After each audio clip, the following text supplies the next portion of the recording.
Hi everybody, welcome to Rain Shadows channel, where stories whisper with the rain. Before we begin, make sure everything is ready for a deep sleep. Close your eyes, relax your body, and let your mind drift with each tale. Don't forget to like and subscribe channel so you won't miss the next video. Now come with me into the darkness.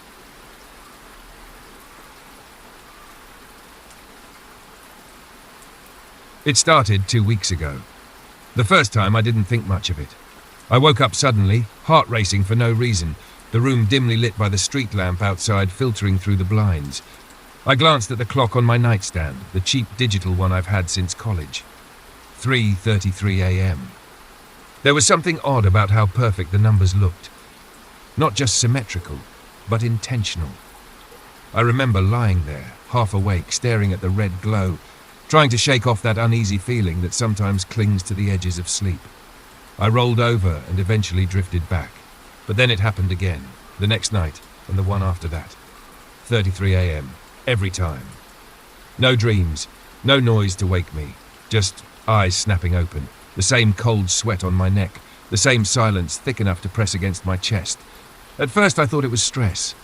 Work had been chaotic lately. Long hours, tight deadlines, too much coffee too late in the day. It made sense. My sleep cycle was probably just out of sync. But after a full week of waking up at that exact moment, not a minute earlier, not a second later, I couldn't pretend it was coincidence anymore. So I started testing it. I went to bed earlier, later, took melatonin, drank myself numb once, slept in different positions, changed rooms, but nothing helped. Every night, like clockwork, I'd be ripped out of sleep at 3:33 a.m. And worse, I started noticing small things. The chair in the corner of my room, the one I never used, it looked off. Not by much, just turned slightly, a few inches to the right. My keys weren't in the dish by the door. My toothbrush was damp before I touched it. My closet door, which I always leave closed, would be open just a crack. Things out of place, just enough to be wrong, but not enough to prove anything. I told myself I was imagining it. Maybe I was moving in my sleep. Sleepwalking, maybe? I'd never done that before, but people develop weird habits under stress, right? Still, something inside me tightened a little more each morning, like a string being pulled with each passing night. Something invisible, tense, waiting. One night, I tried staying up past 3:33. I sat on the edge of my bed, lights on, sipping water, counting the minutes. At 3:32, I blinked and woke up lying flat in bed, gasping. The room was dark. The clock read 3:33 a.m. After that night, the one where I tried to stay awake but somehow still woke up flat on my back at 3:33 a.m., I stopped pretending it was nothing. Something was happening. Was getting closer. I started documenting everything. I'd snap a photo of my room before going to bed, the way the chair faced, the position of my phone charger, the angle of the door, even the creases in my blanket. I'd write down the exact time I fell asleep, what I ate, if I had caffeine, if I exercised. But every morning, no matter what I did, something had changed. The chair always shifted. Sometimes only slightly, a leg angled just a bit outward, but sometimes it was clear, pulled closer to the bed. Once it was facing the foot of the bed directly, like someone had sat there all night. The pictures confirmed it. My keys moved, never far, sometimes on the windowsill, sometimes under the couch, once inside the fridge. I started placing small things around my room, threads across the closet handles, coins balanced on the edge of the dresser, a line of salt across the bedroom threshold. The next morning, the thread was snapped.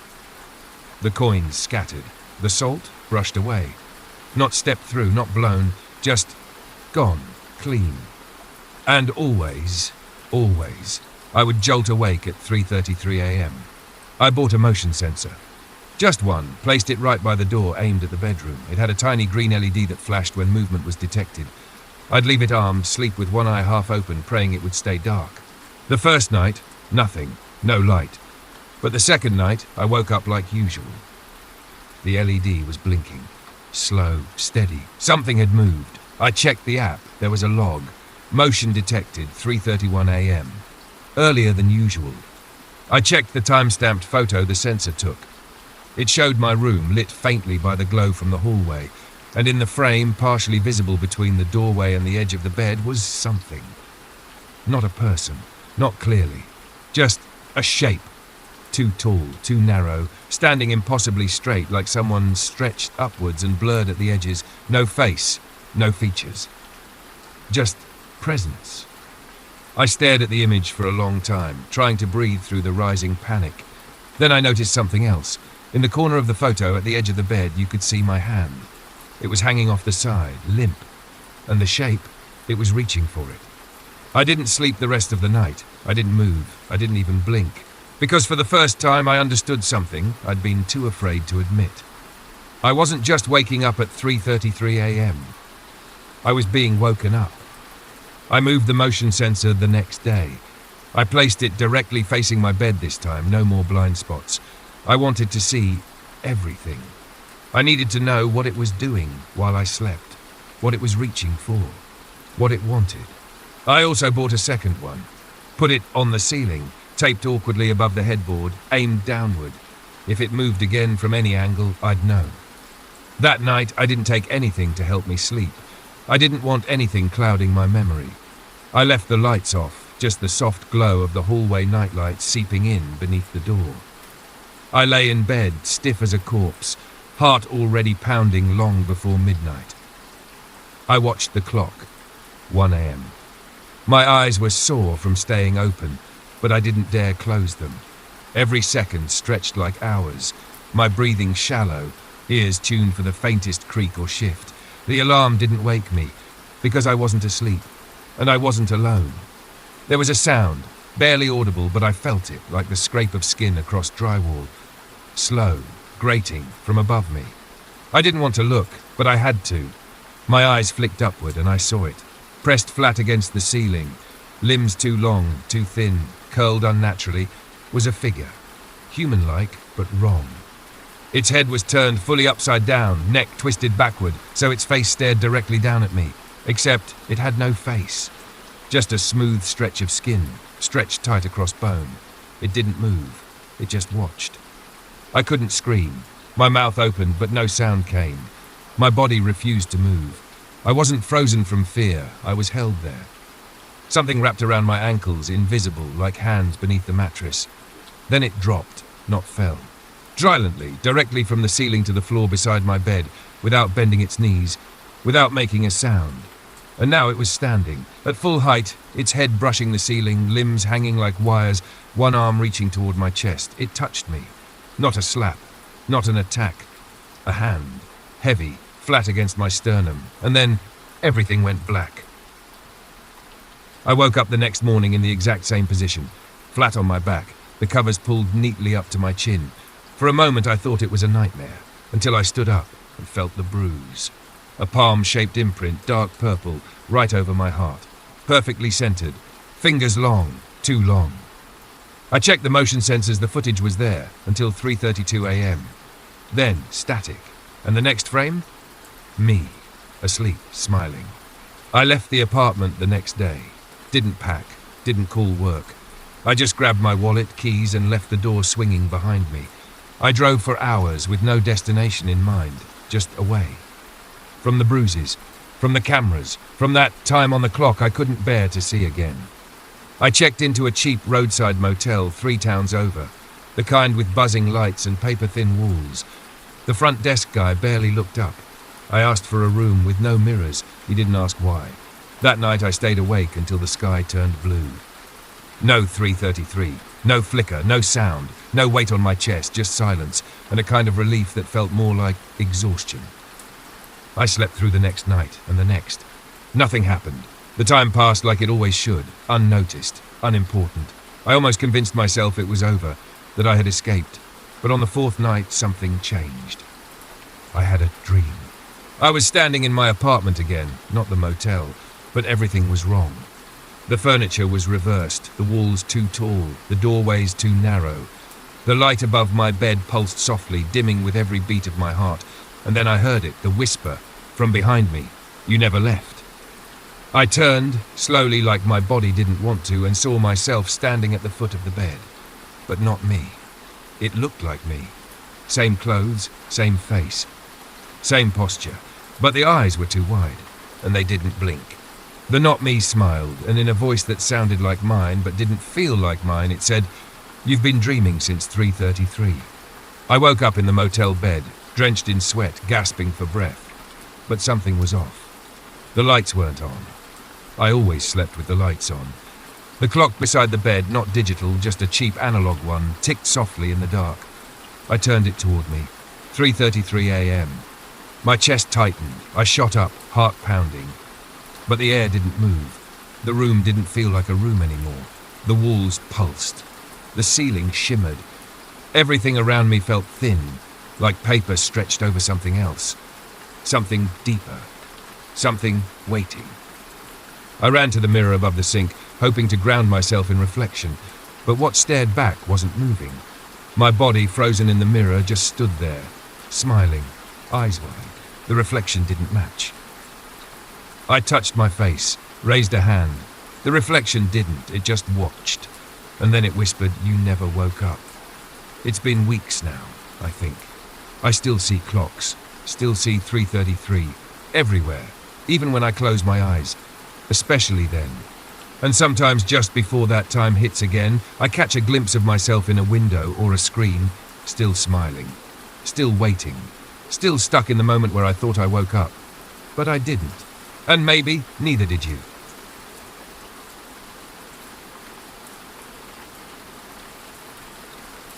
I moved into the house in early spring, one of those quiet aging homes nestled just beyond the edge of town, where streetlights get sparse and stars start to appear more clearly at night. It had a small yard, a creaky fence, and a single towering tree in the back corner. Gnarled with thick roots that cracked the surrounding concrete, it looked older than the house itself. Maybe older than the street. The real estate agent had called it charming. I called it stubborn. The first few weeks passed without incident. I settled in, unpacked boxes, mowed the patchy lawn, and tried to ignore the way the wind always seemed to move toward that tree, even when everything else was still. Then came the storm. It hit on a Thursday night, the kind of thunderstorm that makes you feel like the sky might split open. Rain slammed against the windows. Wind howled like it had something to prove. I lost power for 3 hours and fell asleep to the sound of water hammering the roof like fists. By morning, the world was strangely still. The yard was a mess. Branches littered the grass, the fence had lost a few slats, and the air smelled like damp metal. I stepped out back with my boots and a rake, ready to start cleaning. That's when I saw it. The tree, the big one in the corner, was leaking. From a fresh crack in its bark, a thick, dark red liquid oozed slowly down the trunk, pooling at the roots. At first I thought it was sap, maybe mixed with rainwater or some kind of fungus reaction, but as I stepped closer, the smell hit me. Not sweet like sap, but metallic. Warm, copper, blood. I knelt down instinctively and touched it. It was sticky, slick. Too dark to be tree sap and too thick to be water. I stood there for a long time, staring at that crimson trail, waiting for my brain to come up with a better explanation. But there wasn't one. I told myself the storm had damaged the tree, and some kind of fungus had infected the wood. Nature was weird. There were trees that bled, right? I could look it up. I'd take a sample, send it somewhere. Logical things. Still, I couldn't shake the feeling that the tree shouldn't bleed like that. That night, I scrubbed my hands 3 times, but the smell lingered. Metallic, faint, clinging. And that was the first night I dreamed. Not of the tree exactly, but of a forest. Silent, dense, wrong. I was alone, walking barefoot through wet leaves, and I could feel something behind me, roots twisting in the dark, pulsing like veins, following wherever I went. And far ahead, nearly hidden by the fog, a massive silhouette stood waiting, tall, still, bleeding. I woke up gasping, heart pounding, and the taste of blood in my mouth. I told myself the dream was just that, a product of stress and suggestion. The storm, the strange liquid, the smell I couldn't quite scrub from my hands. It made sense that my mind would build something out of it, that my subconscious would piece together the discomfort into something eerie and surreal. But when I dreamed again the next night, the same forest, the same fog, the same towering silhouette in the distance, I started to worry. especially when I wasn't alone in the dream anymore. In that second dream, I could hear footsteps. Behind me. Not hurried, not aggressive, just steady, quiet, like someone walking barefoot on wet ground, following carefully, patiently. I turned, but there was nothing. Only trees, twisted and too tall, with branches that hung like limbs and bark that breathed. I didn't tell anyone, not yet. Who would I tell? But the next afternoon, while dragging storm debris to the trash bins, my neighbour leaned over the fence. Her name was Carol. Mid-50s, friendly enough, lived alone. We'd exchanged pleasantries before, but never more than that. "You sleep okay last night?" she asked, squinting at the tree behind me. I hesitated. "Not really." She nodded, eyes narrowing. "Storms like that always mess with me. Gave me the strangest dream, woke up covered in sweat." I paused. "What kind of dream?" Carol looked down, thoughtful.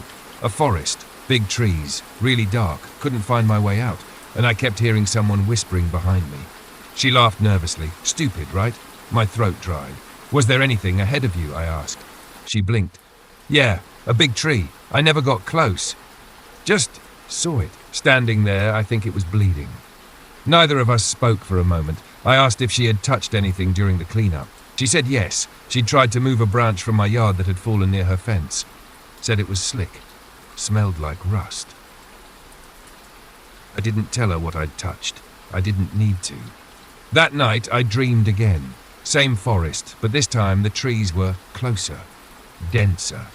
And there were faces in the bark, stretched wide, mouths open as if mid-scream, eyes glassy and weeping red.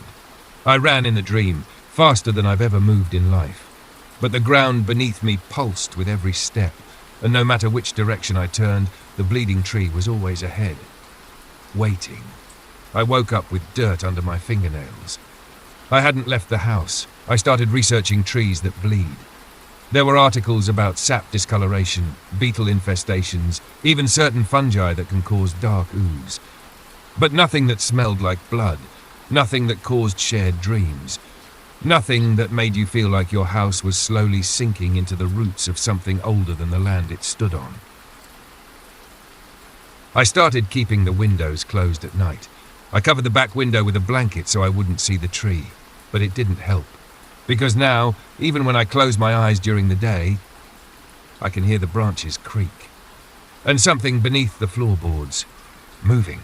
I stopped going near the tree. That seemed like the logical response. If something is dangerous, you avoid it. But avoidance didn't help. Not when the thing you're avoiding is growing. Not when it's learning how to watch you. It started with the bark. At first, I thought I was imagining it. The patterns in the wood shifting slightly each morning, the ridges deepening, twisting into new shapes. Natural changes, maybe. Maybe wind or heat or rot. Trees are living things, after all. But then the shapes became unmistakable. Eyes. They weren't perfectly detailed. They didn't blink or weep or shine. But they were there. Knots in the wood warped into almond-shaped ovals, with rings inside that mirrored pupils.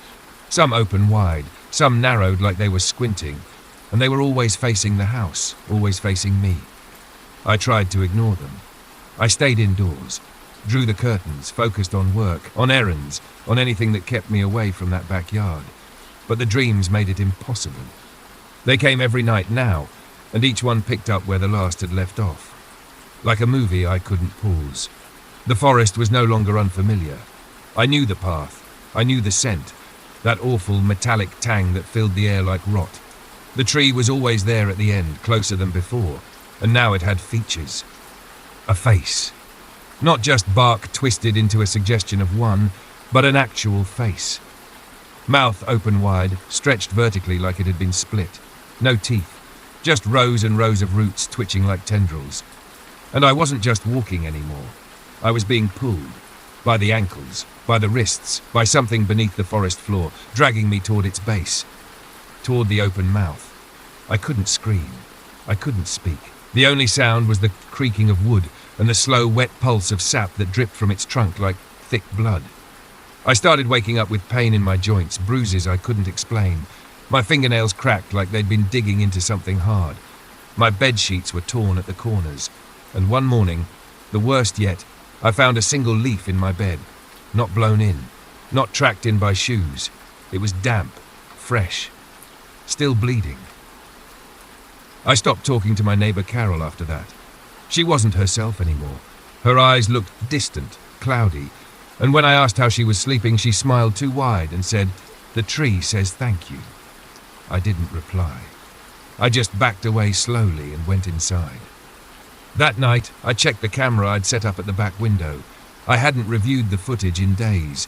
I didn't want to see what it captured, but I had to know. At exactly 3:03 a.m., the camera picked up movement. The tree shifted, not swayed, not rustled. Shift-thick root curled upward, broke the surface of the soil, and pressed itself gently against the side of the house.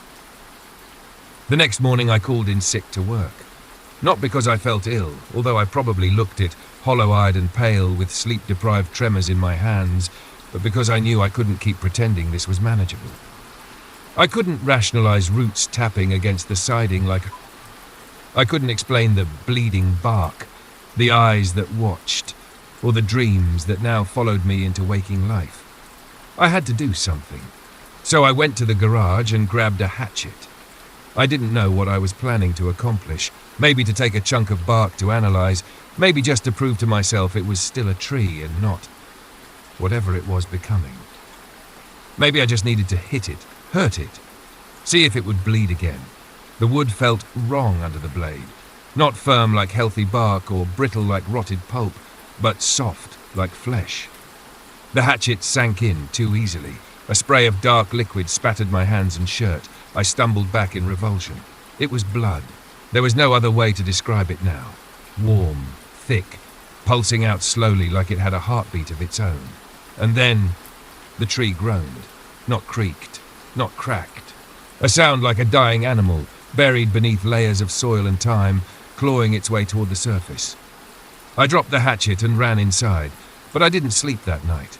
I couldn't, because something had changed. The house itself felt different. The air was heavier, the floor colder. At 2:47 a.m., the lights flickered. At 3:03, the walls groaned. And at 3:33, I heard something in the basement. It took me hours to work up the nerve to go down there. When I finally did, the air was thick, damp and sour, like something had died long ago and never been found. I flipped the light switch, but it only sputtered once and died. I descended in darkness, one step at a time, flashlight shaking in my hand. That's when I saw it. The concrete floor had cracked, split down the middle like something had risen from beneath. And in the center, pushing up from the dirt, was a root, huge, pulsing, covered in veins and seeping red.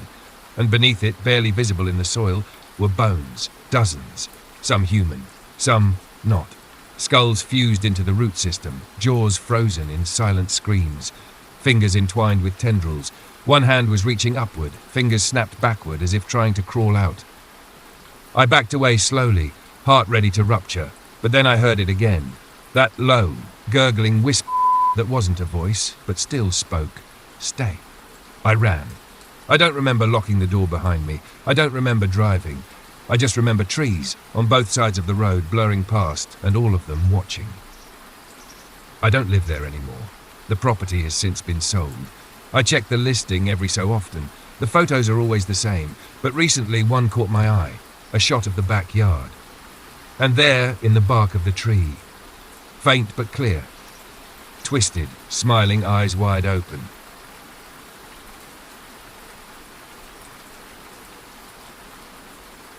I moved into the house because it was cheap.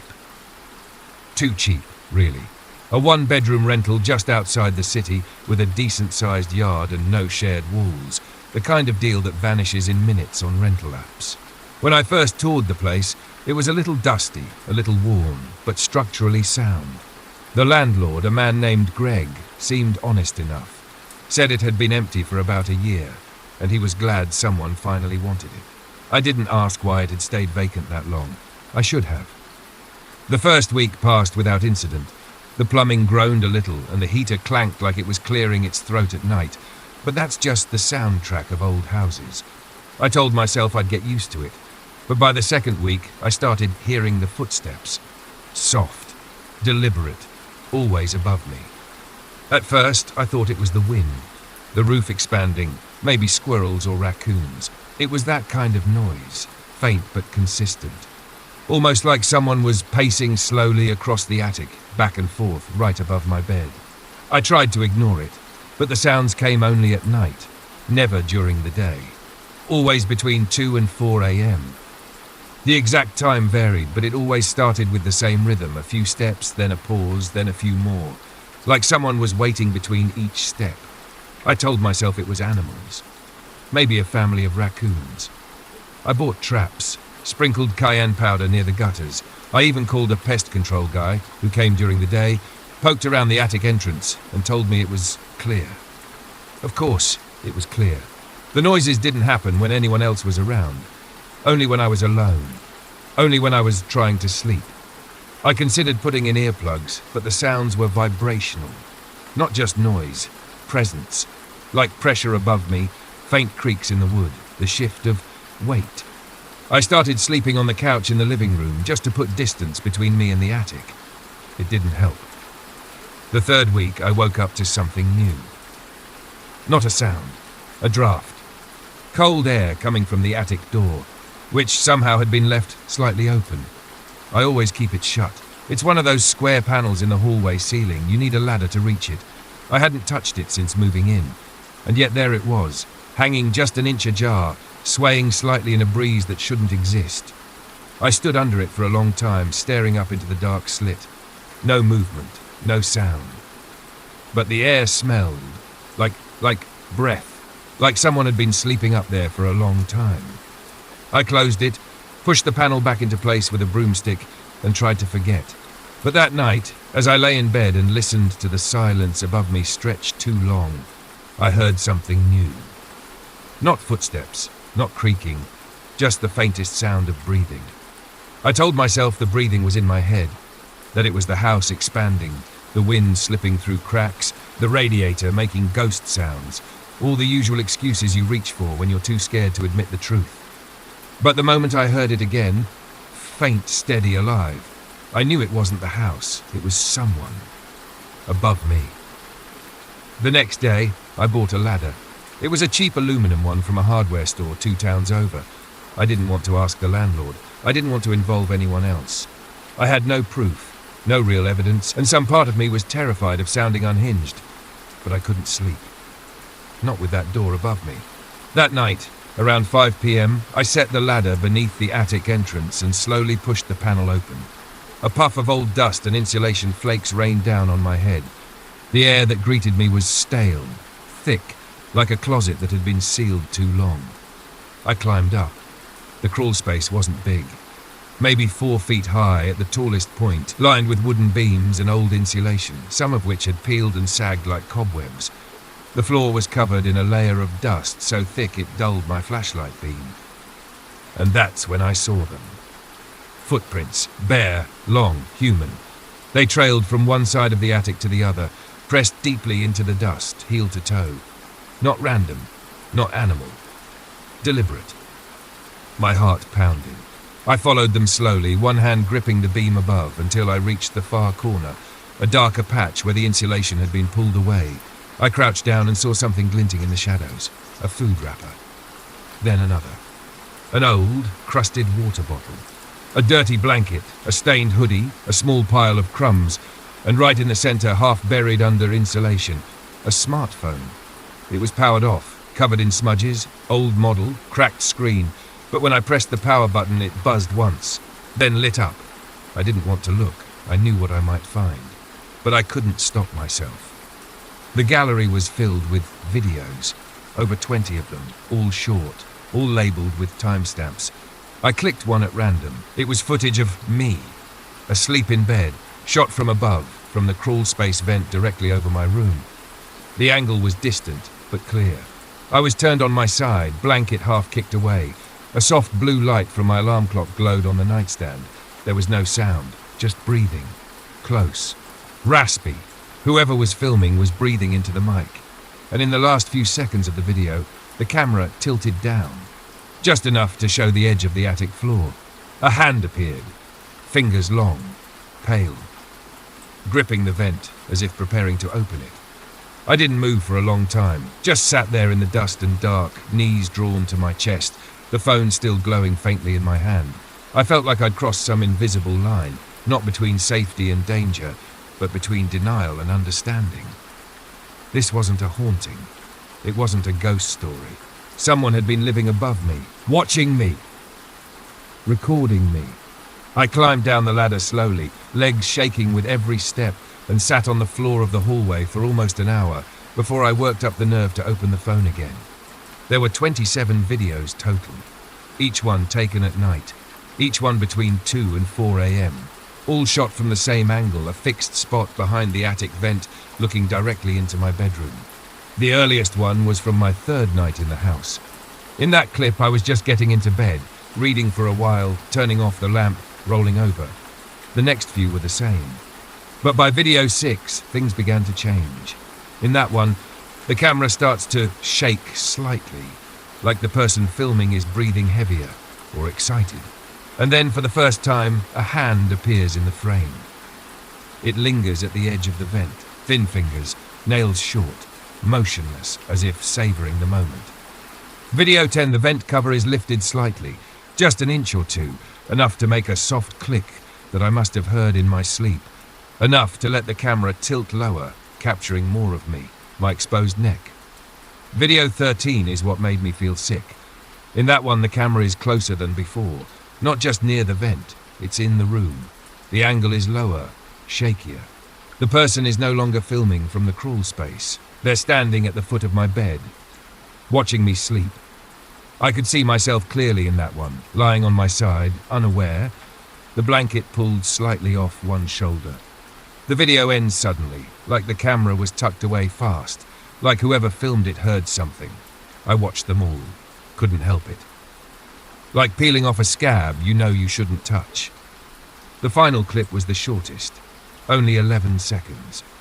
It began in pitch black, then the camera tilted up, and I realized I was looking at my own hallway, from above, from right now. It wasn't an old video, it was live. I dropped the phone and ran to the attic entrance. The panel was ajar. Again. I kicked the ladder away and called the police with trembling hands. They came. They searched. No one was found. But the officer who climbed up into the crawl space came down pale, shook his head, didn't say much, just muttered something about someone probably living up there for a while. He must have slipped out before we got here. But I knew he was lying. Because the very last frame of that final video, just before it cut to black, showed something that still haunts me. My own face, staring straight into the lens, asleep, and behind me, in the shadow of the open attic vent, a man, smiling. I moved out the next morning, didn't even finish packing. I left clothes, furniture, dishes, most of the stuff I thought mattered. I didn't care. I just needed to leave. I needed distance and air and ceilings that didn't creak under the weight of someone else's breath. The landlord didn't ask for an explanation. He barely reacted when I told him I was breaking the lease. Just nodded, figured it might not be for everyone, and hung up the phone. That sentence stuck with me. Not for everyone. Like he knew. Like I wasn't the first. I found a new place, 3rd floor of a modern apartment building. No attic, no crawl space, no vents near the bedroom. I checked every inch before signing the lease. Still, for the first few nights I barely slept.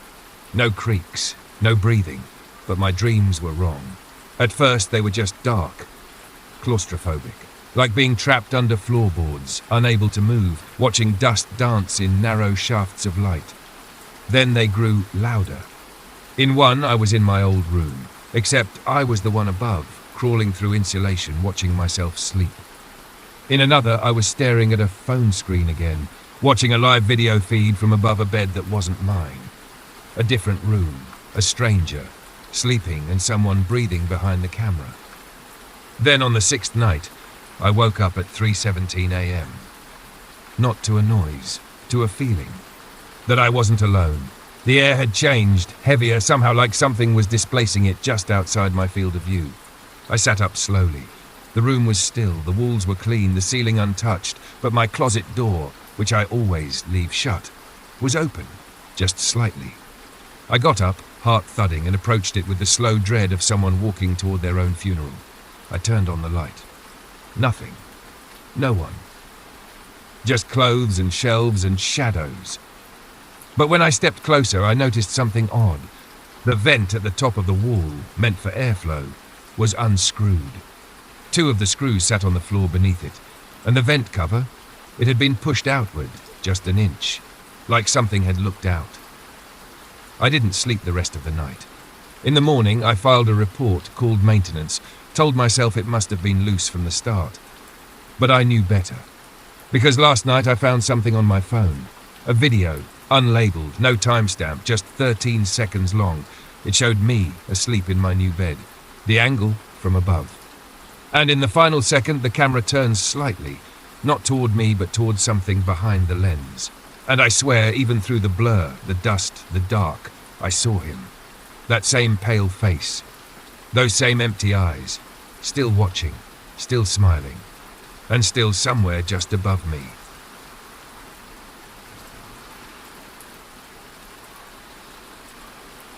It was supposed to be a quiet getaway.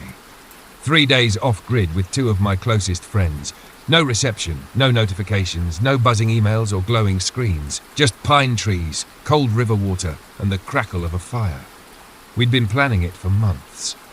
A weekend in the national forest, deep enough into the woods that the nearest town was an hour's drive, and the nearest signal bar was a fading memory. We brought everything we needed. Tents, food, maps, a solar charger for emergencies. Took care of the gear. Jason handled the firewood and setup. I just came along to breathe again. I remember thinking the first night how silent everything was. Real silence.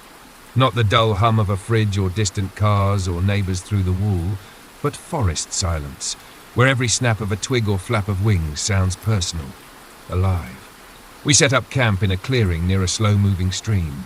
The spot was beautiful. Moss-covered rocks, tall trees stretching forever upward, sky just beginning to turn pink behind the peaks. As the sun dipped, the forest turned colder, more enclosed. The fire crackled and popped, our laughter rose and fell, and everything felt right until I heard it. It was late, well past midnight. The others had gone quiet, half dozing in their chairs. I was still staring into the flames, lost in thought, when something in the darkness shifted. At first I thought it was just a breeze rustling the trees, but then faintly I heard my name. Emma. It was soft, fragile, as if someone whispered from far away, far enough to make you question if you heard it at all, but close enough to make you turn. I looked toward the tree line, nothing but shadow. I didn't say anything. Sarah and Jason didn't stir, and I didn't want to sound paranoid. I told myself it had been my imagination. The wind through the trees, a trick of firelight and fatigue. I crawled into my tent and zipped it shut. But the name stayed with me, echoing faintly in my chest, a little too specific to forget. The next morning, everything felt normal again. We cooked breakfast over the fire, filtered water from the stream, joked about Jason's snoring. I laughed along, but my mind kept drifting, back to that voice. The thing that unsettled me most wasn't just that I'd heard my name. It was how it was said. Not like a shout or a cry for help. Not urgent, not angry, not playful, but from intimate. It sounded like my mother's voice. But my mother was hundreds of miles away, and she never called me that way anymore, soft and sing-song like when I was a child, scared in the dark. I brushed it off again, but deep down I already knew. This trip wouldn't be the escape I'd hoped for. Something in that forest knew my name, and it wanted me to follow. That night, I didn't sleep. I tried, zipped into my tent, buried in my sleeping bag, listening to the rustle of wind through trees and the fading pops of the dying campfire. Sarah was in the tent next to mine. Jason was snoring softly across the site. Everything should have felt safe. But I couldn't stop thinking about the voice. I told myself it was just residual noise, that I was half asleep when I heard it, that it had blended with the breeze, with the quiet creaks of the forest. My brain looking for patterns where there weren't any. But at 3:19 a.m., I woke up. No sound, no nightmare, just alert. I lay there, blinking up at the faint mesh of the tent ceiling, heart pounding harder than it should. The fire outside had burned low, casting barely any light. A fog had settled, turning the trees into silhouettes. And then I heard it again. This time louder, closer, and unmistakably my mother's voice. She sounded like she used to when I was little, when I was scared during thunderstorms or had trouble sleeping. Soft, gentle. The voice she used when sitting at the edge of my bed, brushing my hair back from my face. I froze. It wasn't a sound you could explain away. Not wind, not imagination. It came from the edge of the trees, just beyond the tents. I sat up slowly and unzipped my tent a few inches, peering through the flap. There was no one there, just fog, trees, and that thick kind of silence that makes your own heartbeat feel like an intrusion. Then the voice came again, but this time not from the trees, from behind my tent. "Emma, sweetie, come here." My breath caught in my throat. I wanted to call out, to wake Sarah or Jason. But something deep in my gut, primal and cold, told me not to. Told me that whatever was speaking wasn't something I should acknowledge. That if I responded, something would respond back. I stayed still, didn't move, didn't breathe. Eventually, the voice stopped, but I didn't sleep again that night. The next morning, I looked for tracks, footprints, broken branches, anything to prove that someone had been outside our tents. There was nothing. But I noticed something else. On the bark of one of the trees nearest our camp, small, faint, but unmistakable, were scratch marks.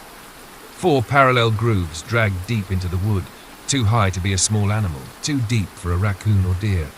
When I showed them to Jason, he shrugged. Bear, maybe. But I knew better, because right next to those claw marks etched lightly into the bark was a curve, a letter, the beginning of a name, mine. I should have left. I told myself that a dozen times as I packed my gear into a backpack the following evening, trying to act like everything was fine. Sarah and Jason didn't know, couldn't know.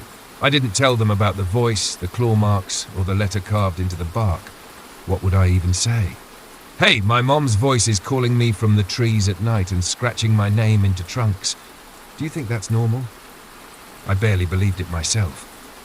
But that night, it came again. The others had gone to bed early. I was the last one up, sitting by the fire with only embers left glowing. I had every intention of staying put, of waiting out the night, staying close to the light and ignoring whatever waited in the dark. But the voice didn't give me that choice. Emma. It drifted from the tree line, barely a whisper. Emma, it's okay now. Come here, baby. My stomach turned cold.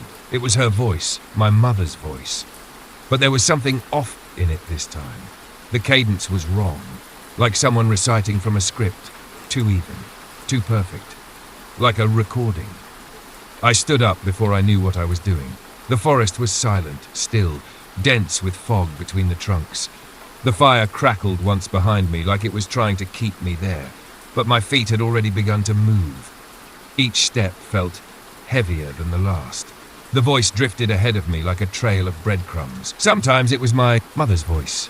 Sometimes it was my own, calling from ahead like an echo caught in the wrong direction. Sometimes it laughed. Not loud, not manic, just soft, like it was amused that I was following. I don't know how long I walked. The further I went, the stranger the forest became. The trees grew closer together, their bark blackened and weeping sap that shimmered red under my flashlight. The fog thickened until my beam barely cut through it. And then I came to the clearing. A circle of dead leaves, perfectly formed, with a massive old tree at its center, one I hadn't seen on any hike or map. Its trunk was wide, twisted like something had tried to rip it open from the inside. There were markings all around it, carvings, names. Some were faint, some freshly cut. At the bottom, small and still bleeding sap, was mine. Emma, I stepped back. The forest behind me didn't look the same. The path I thought I'd followed was gone. Nothing but black tree trunks stretching in every direction. And then, from behind the tree, someone stepped out. It looked like my mother, her height, her clothes, her hair. But she didn't move like her. She didn't. And when she finally turned her head to face me, she had my face. And she smiled. I don't remember screaming. I don't remember running. I don't even remember turning around. All I know is that one moment, I was staring at a thing wearing my face, smiling with my mother's voice. And the next I was stumbling through trees, branches clawing at my skin, breath ragged and sharp in my chest. The woods bent around me. Paths curled in on themselves. I ran in circle. I felt it, the way the forest shifted to keep me lost. I stopped trying to orient myself. I just ran toward the thinnest shadows, toward the wind, toward anywhere that felt like it might open. Eventually, I collapsed. And when I woke up, it was morning. The fog was gone, the birds were singing, and I was lying at the edge of our campsite, face down in the dirt, less than 20 feet from my tent. Jason was the one who found me. They'd been searching for hours, thought I'd gone to the river and gotten turned around. They didn't ask too many questions when I couldn't explain how I ended up outside camp. I think they assumed I sleepwalked. I let them believe that. But I know what happened. I didn't sleepwalk. Something brought me back. We packed up that afternoon, cut the trip short. I claimed I was feeling sick and no one pushed me on it. Sarah kept glancing at me like she wanted to say something, but she never did. Maybe she knew. Maybe she felt it too. I didn't speak during the car ride home. I didn't sleep that night or the next. But the voice never came back. Not outside, anyway. It came from inside. At first I heard it behind me in mirrors. Then in the quiet moments, just before sleep, that soft sing-song Emma brushing my ear like a breeze. Then I started hearing it from inside the phone. Voicemails I never received. Recordings I never made. Glitches in calls where I swear I hear myself whispering over my own words. The worst was the call from my mother. She didn't know she'd called me. Said her phone had been in her purse the whole time. But the voicemail it left, it was just breathing. And at the very end, it said, "Back, we miss you," in my own voice. I still have it. I play it sometimes. I've moved since then. New city, new apartment, new number. But it doesn't matter. The voice always finds me. It waits until I'm alone, until the house is still, until I think it's over. Sometimes I hear it whispering from the vents. Sometimes it hums a lullaby I haven't heard since childhood. But most nights it just calls my name. And every time it sounds more like me. I left the forest, but I don't think it ever let go.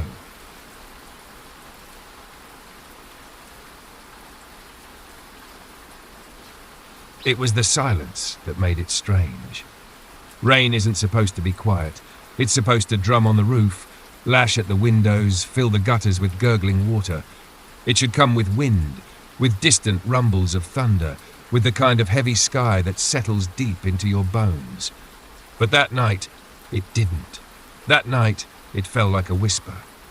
I live alone, ground floor, in a small brick apartment building just far enough from downtown to be quiet. Just close enough to feel claustrophobic when the streets go empty. It's not much, but it's mine. Creaky floors, bad plumbing, and a hallway that always smells vaguely like wet cardboard. The forecast had called for light showers, nothing serious. But sometime past midnight, the temperature dropped and the rain began to fall hard. Not in waves, but in a steady, unnatural sheet, like someone had flipped a switch and left it on. And yet, no sound. I remember sitting in bed with the lights off, expecting the usual hum and rhythm of a storm, but all I heard was a low hiss, like static, like something on the other side of the glass was trying not to wake me. Eventually, I fell asleep. I woke up around 3 a.m., parched, and shuffled out into the hallway toward the kitchen. And that's when I saw them. Wet footprints, trailing across the old wooden floor, starting from the front door, arcing through the hall and stopping just short of the tall wardrobe at the end of the corridor. My coat closet. The one I never used. The prints were small, bare, human. I froze. The door was still locked, deadbolt in place, chain untouched. I checked every window, all shut. No puddles by the entryway, no leaks, no wet clothes, no mud, no reason. Just the footprints. Quiet and clean and leading toward the wardrobe.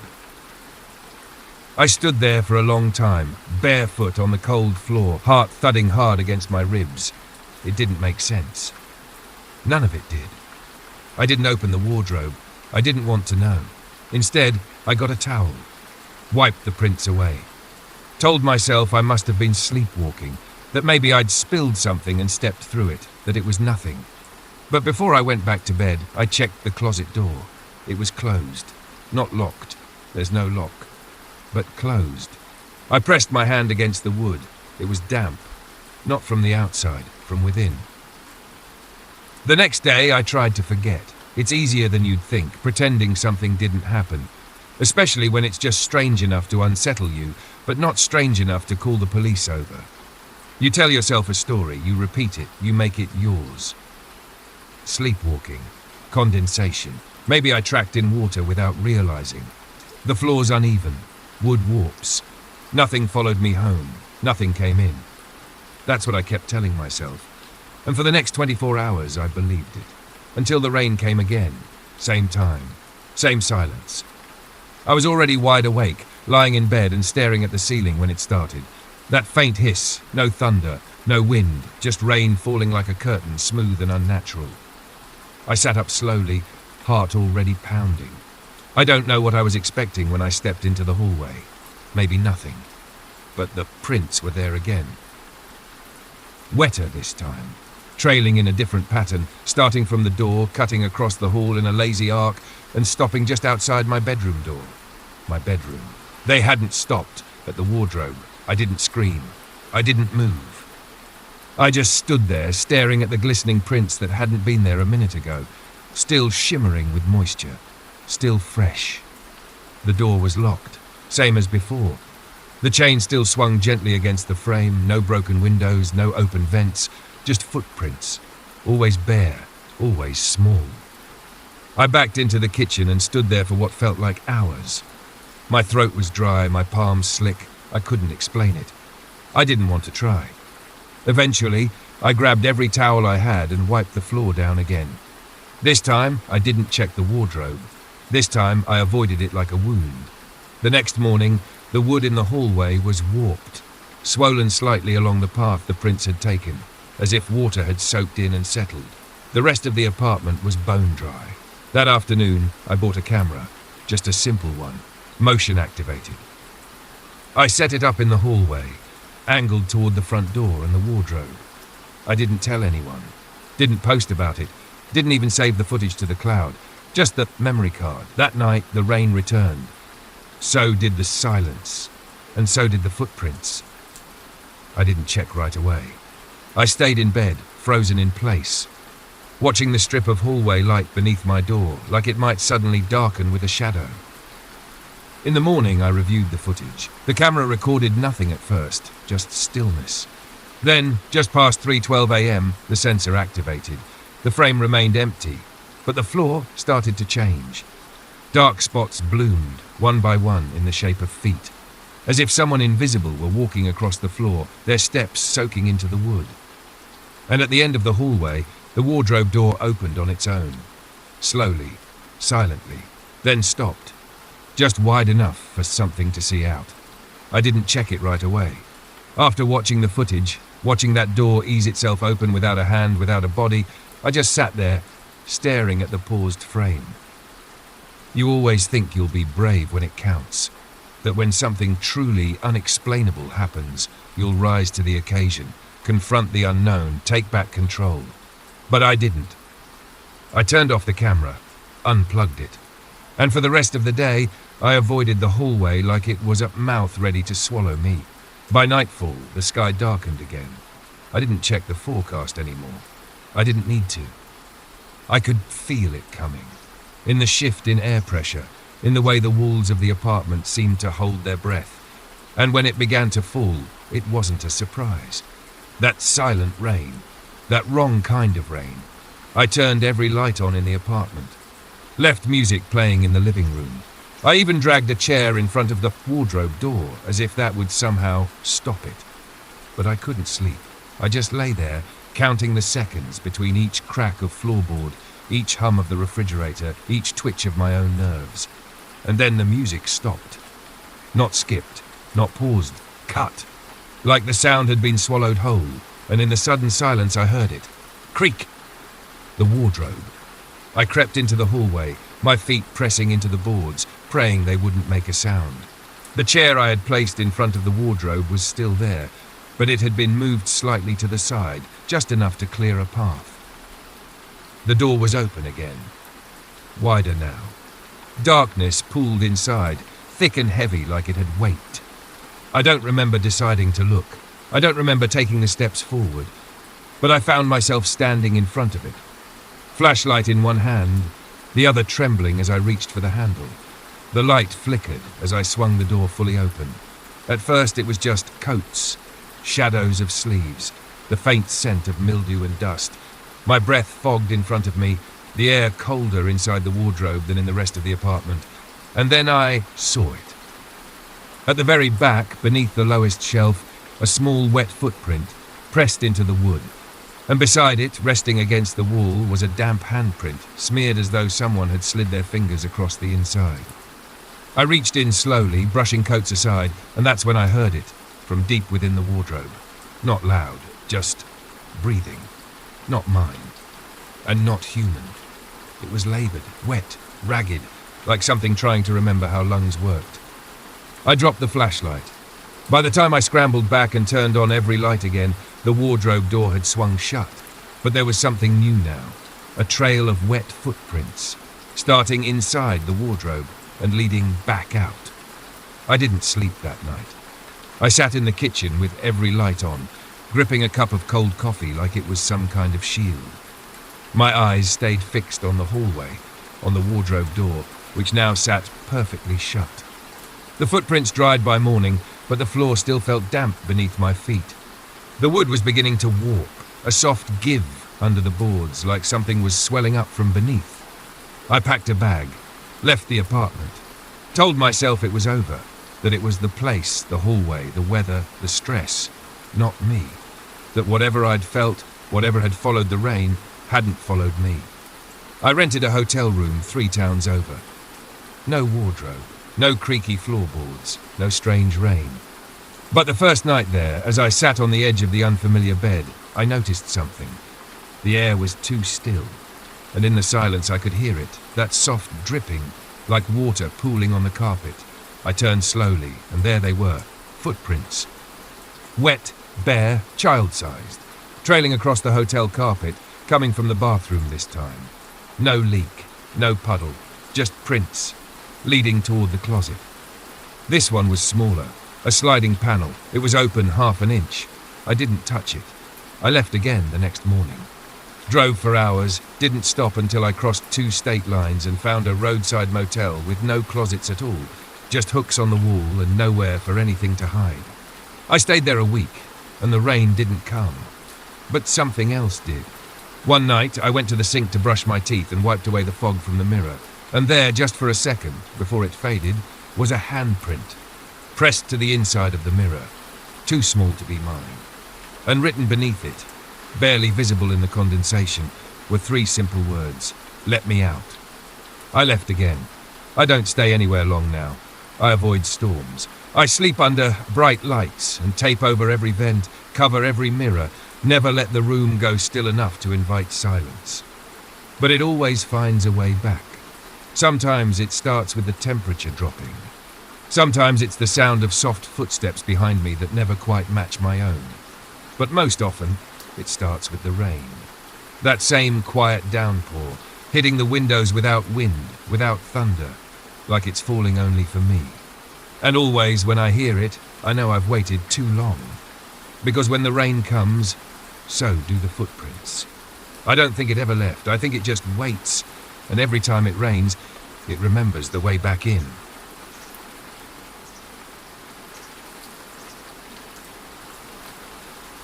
I don't use the landline. Haven't for years. It's an old rotary phone, beige plastic, heavy, with a coiled cord and a thick dusting of nostalgia. I found it at a flea market about 6 years ago and bought it for no reason other than its aesthetic. It's been sitting on a side table in my living room ever since, unplugged, unwired, untouched. There's no phone jack near it. I never hooked it up. It's just decoration. So when it rang, I thought I was losing my mind. I was reading in bed, a small desk lamp casting long, tired shadows across the room. Outside, rain tapped gently against the window, Not a storm, just soft and steady like a metronome for insomnia. Then came the sound. Ring. Clear, loud, mechanical. I sat bolt upright, unsure at first if I'd imagined it. Then it came again. Not from my cell phone, which was beside me and dark. Not from a neighbour's unit. Not from the hallway. From the living room. From the rotary phone. I stood, heart suddenly too loud in my ears, and walked slowly down the hall. The ringing echoed against the walls, familiar, but wrong. There was something about hearing that old tone in the dead of night that didn't sit right in my bones. When I reached the living room, it was still ringing. The phone sat there on the table, receiver in place, no wires connected to anything, and ringing as if someone was calling from the past. I didn't touch it. I didn't move. I just stared. After the fifth ring, it stopped. The silence that followed was worse, dense, expectant. Like the air itself was holding its breath, waiting for me to do something. I didn't. I backed away, returned to my room, locked the door, though I wasn't sure what I thought that would prevent, and lay awake until dawn. The next morning, I checked everything. The phone had no power source, no jack, no internal battery, nothing. It was as disconnected from the world as a brick. I even unscrewed the bottom plate just to be sure. The inside was dust-choked and quiet. There was no way it should have rung. I told myself it must have been a dream. A vivid audio hallucination brought on by too much coffee and not enough sleep. The phone hadn't really rung. I left it alone, forgot about it for the rest of the day. But that night, at exactly 1:11 a.m., it rang again. I didn't move at first. The second night, the same time, the same sound. Ring! Only this time I was ready. I hadn't slept. I'd sat in the living room since midnight, lights on, phone in sight, eyes fixed on that lifeless piece of plastic like it might grow teeth. And when it rang, just as it had the night before, it was both shocking and expected. There was no mistaking it this time. It was real. 5 rings. 6. On the 7th, I stood up. The phone was old but clean. I had wiped the dust from it that morning as if giving it permission to be noticed again. My hand hovered over the receiver. I don't know why I picked it up. I wish I hadn't. There was a brief click, then silence. Not dead silence, not static. Breathing. Shallow, wet. Like someone had been crying or crawling and was too close to the mouthpiece. "Hello," I whispered. The breathing paused. Then, low and slow, a voice rasped through the line. "I've found the way in." It wasn't a voice I recognized, not male or female, not old or young, just worn. Gravel and breath, straining to form the sentence like the words were heavy. "Who is this?" I asked, trying to sound firm. "How are you calling me?" No response. Only another breath. Then the line cut. I stood there for a long time with the receiver pressed to my ear, listening to the dial tone that shouldn't exist. The phone was still unplugged, still completely dead. I set it down slowly. That night, I didn't sleep. Not because I was afraid the phone would ring again, but because I was afraid it wouldn't. That silence would mean something had already come through. I tried to rationalize it. Old wiring, crossed signals, maybe some strange bleed-through from a nearby unit, even though I knew none of that made sense for a rotary phone with no power. The next day, I took it apart again. Nothing inside but the expected mechanical guts. No Bluetooth components, no hidden batteries, nothing even remotely modern. Just metal, dust, and wires that led to nowhere. And yet, at 1:11 a.m., it rang again. This time I let it ring longer, 8 times. 9. On the 10th, I picked up. Silence, breathing. Then the voice again, quieter this time, almost gentle. "Don't move." I felt the words crawl into my ear like something alive. I dropped the receiver. I didn't sleep in the apartment that night. I went to a 24-hour diner and stayed until sunrise, watching the rain slide down the windows, listening to my own breath to remind myself that I was still alone. But in the back of my mind, the voice repeated again and again. "I've found the way in." I didn't go back the next night. Not until morning. I spent the 3rd night in my car, parked 2 blocks away from the apartment, watching the window. I told myself I wouldn't let my imagination win, that I'd go back, sleep in my bed, and throw that damn phone in the trash. But I didn't. I just watched. No lights came on. Nothing moved. And yet, as the clock ticked past 1:11 a.m., I swear I felt something change. Like the air shifted in my lungs, like my body remembered a sound I couldn't hear. The next morning I returned. Everything was exactly where I left it, except the phone. It was no longer on the side table. It was on the kitchen counter. Receiver off the hook. I stood there staring at it for a long time, trying to remember. Had I left it that way? Had I maybe moved it before I left? But deep down, I already knew the answer. That night, I unplugged every appliance, checked every outlet, taped the receiver to the phone's cradle and locked it in a drawer. Just in case. But I couldn't stop the feeling that something was watching. Not from outside, from inside. It started with the mirrors. The one in the bathroom. Fogged up hours after my last shower. Then the one in the hallway, a single perfect finger streak down the glass like someone had drawn it slowly from the top to the center. Then the walls. Soft scratching. Faint like nails dragged along insulation, always just behind where I stood. Moving when I moved. Pausing when I paused. I pressed my ear to the wall and heard breathing. Not mine. Slower, labored, as if something was pushing against the other side. That night I turned on every light and sat in the middle of the room. The phone, still locked in the drawer, didn't ring. But at 1:11 a.m., something else did. A light bulb in the hallway burst, showering glass to the floor. Then the heater roared on, despite being unplugged at the wall. And then, from inside the kitchen, the drawer opened, not slammed, not violently, just a slow, drawn-out scrape of wood sliding along wood. I didn't move. Couldn't. Then came the sound. Click. The phone's receiver. Being picked up. From across the apartment, I heard the line go live. And a voice, clearer now, whispered not through the phone, but from inside the walls. Almost there. I left the apartment that night. Didn't pack. Didn't even put on shoes. Just walked out into the cold and sat in my car until morning, heart pounding, every shadow twitching at the edges of my vision. I told myself I would never go back.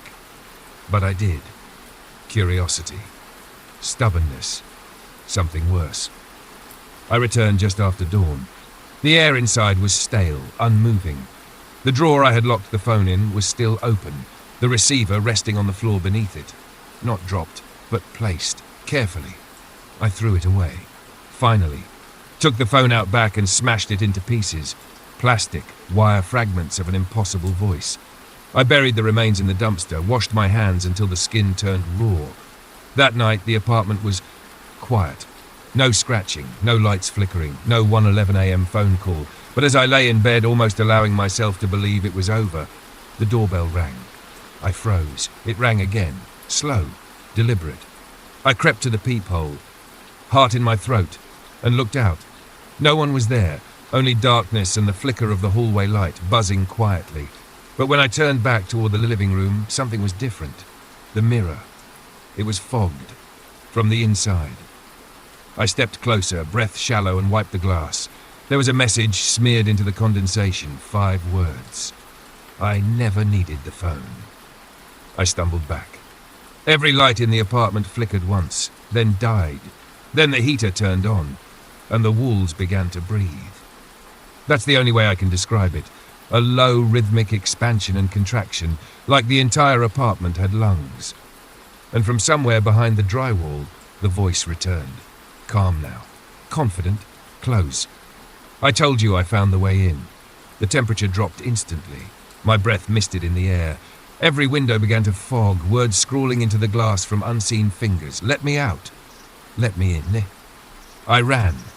But as I passed the kitchen, I stopped. The phone. It was sitting on the counter again, perfectly intact. No cracks, no damage, no cord. Just resting there, waiting. And it was ringing. Even though there was no receiver, even though there were no wires, even though I had buried it in the trash with my own hands, it rang once, twice. On the third ring, it stopped. I didn't answer it, but something did. From inside the hallway, behind me, I heard the line click, and the voice, no longer whispering, said clearly, I'm here. I don't live there anymore. But sometimes just before sleep I hear it. Not in my dreams, in my walls. The ring, always at 1:11 a.m. And now I don't think it's trying to reach me. I think it's calling from me.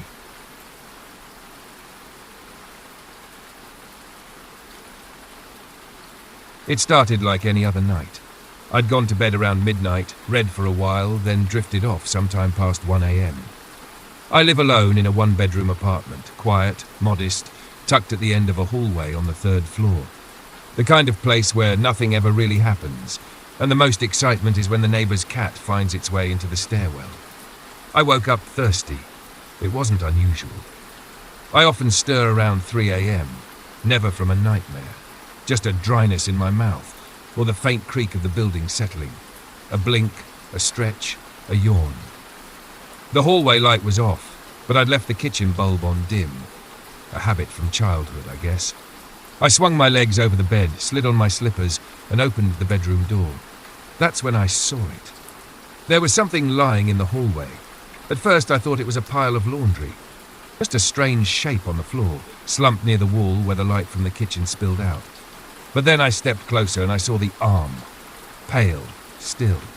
The fingers slightly curled, resting against the wood floor. I froze. My brain tried to catch up, spinning through possibilities. An intruder? A neighbour? Prank? But then I saw the face. My face. Lying sideways on the floor, eyes half-lidded, mouth slightly open, no sign of pain. Just stillness.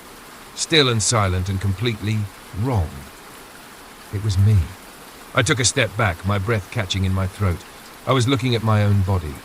Same clothes, same messy hair, same faint scar above the right eyebrow. I didn't move for a long time. I just stood there, staring at myself. Dead, unmoving, lying in my hallway. The apartment was silent. No hum from the refrigerator. No sound from outside. Even the ticking wall clock had stopped. Time felt like it had hit pause. I looked down the hall toward the front door, locked. Chain still latched. There was no way someone could have brought a mannequin or a replica or some kind of sick joke inside without me noticing. And yet, there I was. Motionless, lifeless, lying like I'd fallen out of myself. I opened my mouth to speak, to ask something. To no one in particular, but no sound came out. My voice refused to break the silence. It felt like my lungs were filled with fog. I stepped closer, inch by inch, until I was only a foot away from the body. My body. I leaned forward, hands shaking, to check for a pulse. And that's when I noticed something else. The eyes were still open, and they were looking directly at me. I stumbled backward. My heel caught the edge of the rug, and I fell hard, my back hitting the bedroom door frame. But I didn't feel the pain. Not really. My eyes stayed locked on the body in the hallway. My eyes. Still wide open, still staring at me. I scrambled to my feet and backed into the bedroom, shutting the door as gently as I could, as if slamming it might wake something that shouldn't be awake. Then I turned, and I noticed the clock. It was still 3:07 a.m., exactly the same as when I first woke up. The second hand didn't move. The minute hand hadn't shifted. I picked up my phone. The lock screen glowed softly. 3:07 a.m. I tried refreshing it. Still 3:07. No signal, no Wi-Fi, just a frozen number, like time itself had held its breath. I don't know how long I sat on the floor. My body felt numb, but my thoughts were racing, looping, choking on each other. I must have checked the clock a dozen times. Still 3:07. Eventually, I stood up and cracked the door open again. The body was still there, unmoving, same position, same stare, same slack jaw and lifeless face. Except the head had turned slightly, just a few degrees. Now it wasn't facing me directly. It was angled more toward the bedroom door. I closed it again, not slammed, just closed. Pressed my back against the door and tried to breathe. What do you do when you see your own body in the hallway? Who do you call when time won't move? I tried the phone again, still frozen, still no bars. The lights in the room flickered, once, then again, and then the silence shifted. There was no noise. Not exactly, but it was like something in the air had changed frequency, like the stillness had grown heavier, denser, a pressure behind my eyes, in my ears, like being underwater but dry. Then I heard it, a sound that should have been impossible in that awful quiet, a soft drag, like skin on wood, Something was moving in the hallway. Slow, deliberate, sliding. I dropped to the floor and pressed my ear to the base of the door. At first, I didn't hear anything. Then, tap, a single knock. Not loud, not threatening, just a tap right where my head was. I crawled backward. The knock came again, and this time a whisper followed. Let me back in. I didn't answer the whisper. I didn't breathe. I didn't move. The voice on the other side of the door sounded like mine, but not quite. The cadence was off, like someone reading from memory, like it was practicing how to be me. I sat there for what felt like hours, still 3:07 a.m. The house didn't move. Neither did time. But eventually I heard it again. A breath, not mine. Close. Too close, the kind that fogs glass, that curls behind your ear like it's always belonged there. And then, from just outside the closet door, a whisper. Found you. The doorknob didn't turn, the hinges didn't groan, but something tapped against the wood. Not like knocking, not like fingernails, more like knuckles dragging, slow, purposeful. It circled the door. Once, twice, then it stopped. I pressed both hands over my mouth, curled smaller in the dark. The closet was too tight, the air too thin. But I didn't dare open the door. Not again. And that's when I noticed the mirror. Still clutched to my chest, the one I'd grabbed from the dresser. I tilted it up, hands trembling. A tiny sliver of hallway reflected in its edge. Empty. Then the reflection shifted. An eye, too wide, too still, too knowing, peering into the mirror like it had been waiting for me to look. And then the rest of the face appeared. My face, but not mine. The skin was pale. The smile too flat. The mouth didn't move when it spoke, but the voice came through anyway, soft and low from every wall at once. I don't want the body anymore. I want the rest. And then the mirror cracked in my hands, a thin fracture from top to bottom, right through the reflection's face, right through mine. The lights outside the closet flickered once, then didn't come back. And finally, after what might have been minutes or days or something in between, the closet door slowly clicked open. I still don't know if I ever came out, or if something else did. The closet door opened. Not by force, not by sound, just opened. And standing outside it in the hallway light that shouldn't have existed was me, grinning, head tilted, eyes wide, not blinking. It didn't speak, it just stood there. Me, or what used to be me, framed in the lightless doorway, shoulders hunched, head tilted too far to the left, like it had forgotten how bones were supposed to fit together. Its eyes were wide, and they were watching me breathe. I couldn't move, not out of fear, not entirely, but because something about seeing yourself standing across from you, smiling with a mouth you hadn't opened, breaks something fundamental inside you. Like a mirror cracking on the inside of your skull. And then it moved. One step forward. Slow. Fluid. Limbs bending now like they'd been oiled. Each step carefully placed, like it was learning how to walk again. Or remembering. I didn't remember standing. But I was on my feet now, back pressed to the wall of the closet, heart beating like a war drum in my chest, and then it spoke. In my voice. Calm. Flat. I waited. Its mouth moved just a second too late, like old film out of sync. You left the door open. I tried to scream, but no sound came out. My throat felt raw, like something had already tried to crawl up through it and left it burned. I blinked, and it was gone. The hallway was empty, the door was closed, the room was silent. Time had moved, 3:08 a.m. I don't remember what happened next. I remember waking up on the floor back in bed, blanket tucked neatly over me. The clock said 6:42 a.m. The light outside was the gentle gold of sunrise. Birds were singing. Normal had returned, but I hadn't, because something felt wrong now, like my skin didn't quite fit. Like when I blinked, my reflection sometimes didn't. Like when I smiled, it watched me from inside. I tried to ignore it. Went back to work, talked to friends, laughed even. But every night since then, just past 3 a.m., I wake up. I don't hear anything, don't see anything, but I feel it. Like someone else is waking up at the exact same time inside me. And sometimes when I pass a mirror too fast, I catch a glimpse of something that lingers just a second longer than I do. Like it's watching me walk away. And maybe it's still waiting. Maybe it never left the hallway. Or maybe I didn't. I saw my dead body in the hallway. But now I wonder, was that the moment I died, or the moment something else started pretending to live?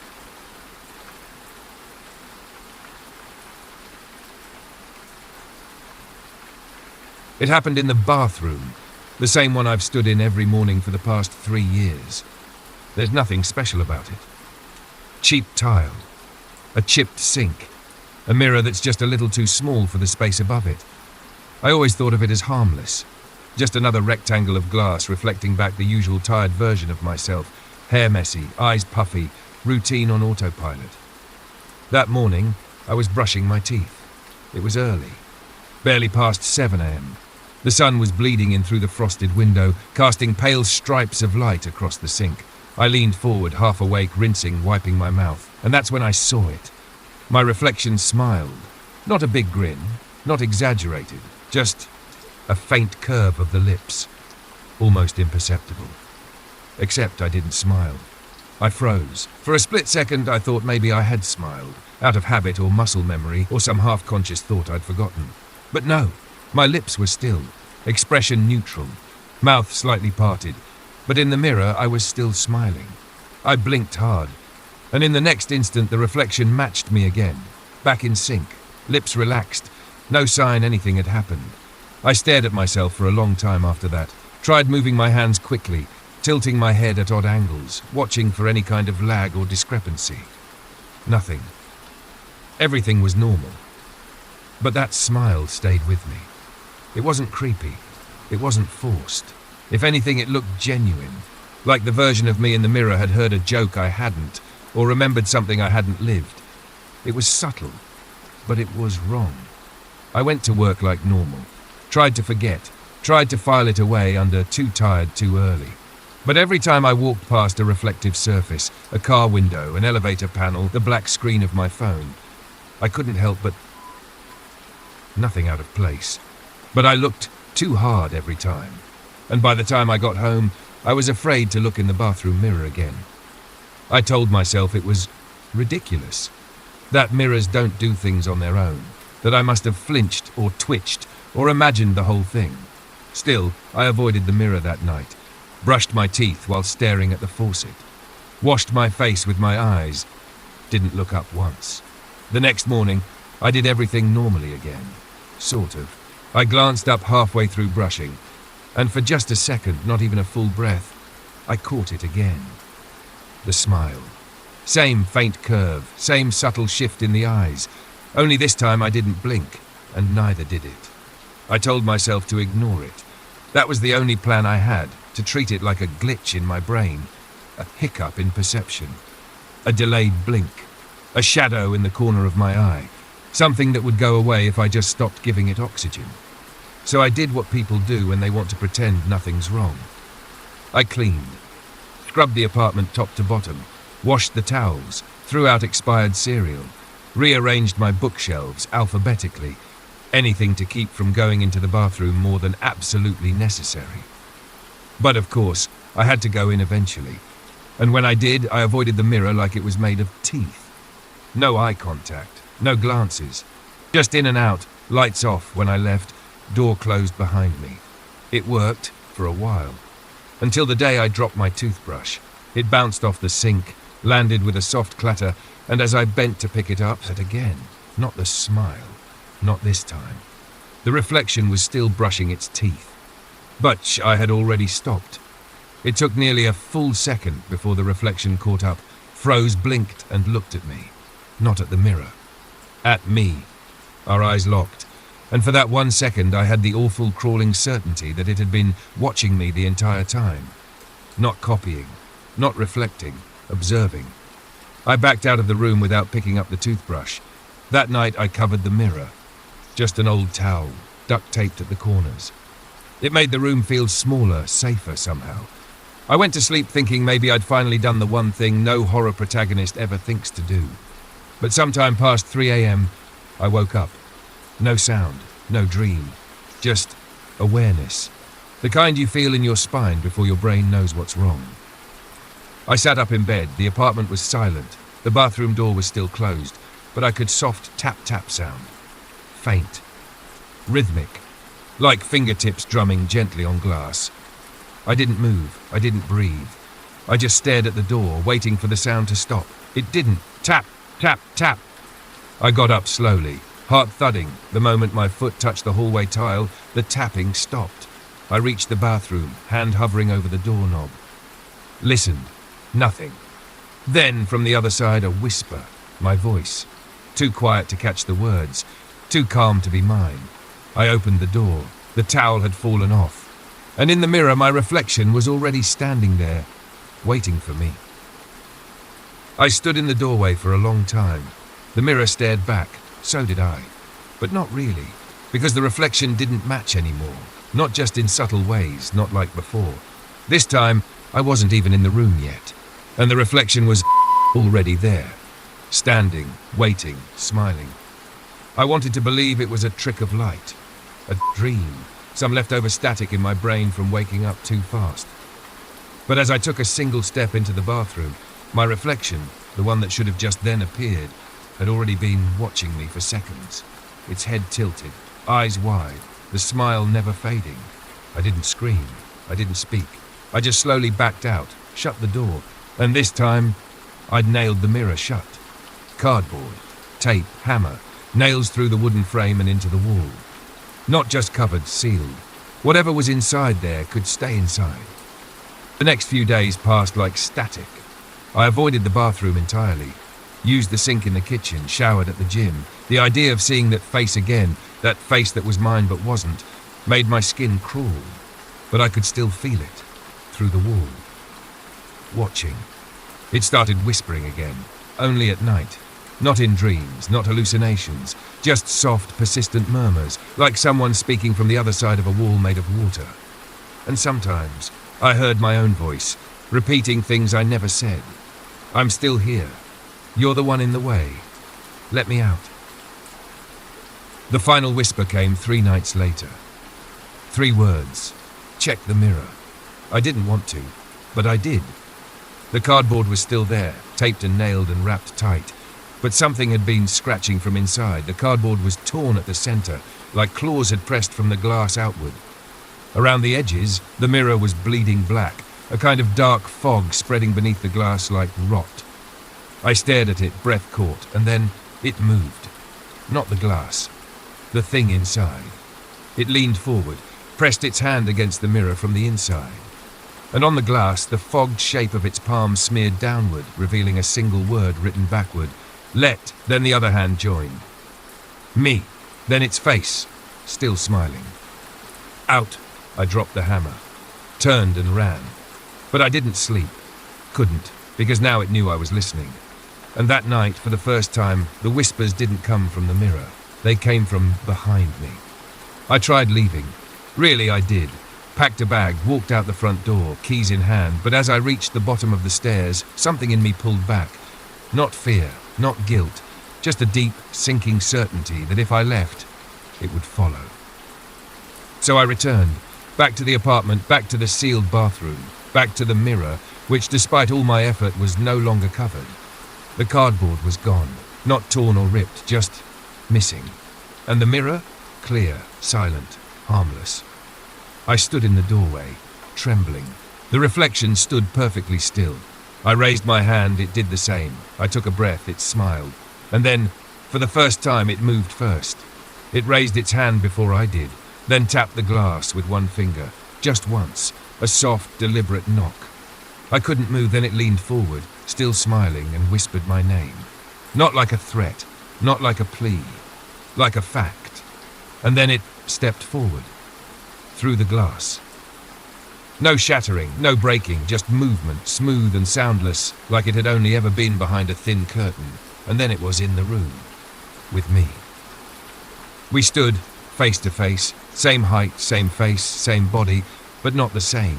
The thing in front of me, it wore my skin like a well-fitted coat, but there was something underneath, pushing against the seams.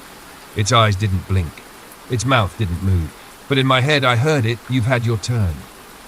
It stepped past me, walked out of the bathroom like it had always belonged here. I stayed frozen, staring at the mirror, at the empty space behind the glass. Because now, I was on the other side. I screamed, I pounded, I begged, but no sound came through. Only silence.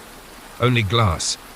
And then the lights flickered, and I saw it, me, moving through my apartment, making tea, checking messages, smiling at itself in the reflection of a dark screen, wearing my life like it had never been anywhere else. And worst of all, no one noticed. Friends still called, texts still came, the world kept going, and it kept living. And me? I'm still here. Behind the mirror, watching, waiting, whispering. There's a reason reflections look back. Not because they're you, because they want to be.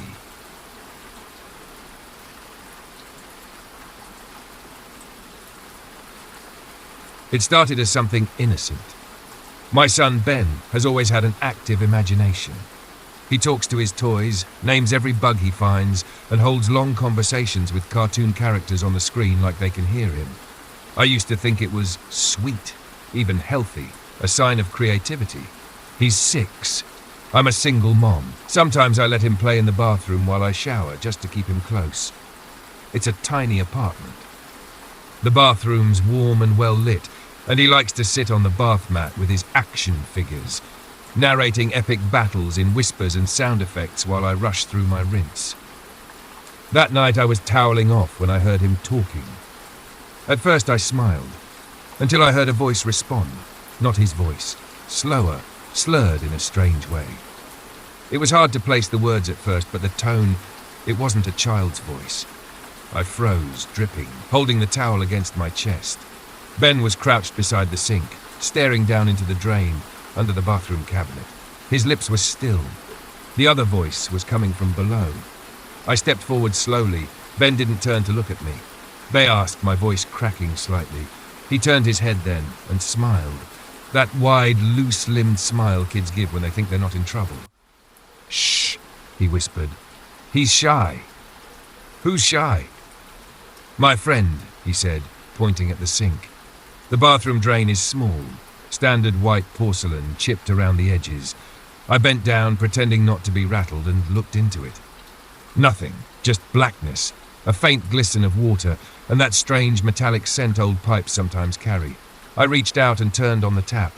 Cold water rushed over the basin and into the drain, gurgling as it disappeared. Ben frowned. "You scared him," he said softly. That night, I didn't sleep well.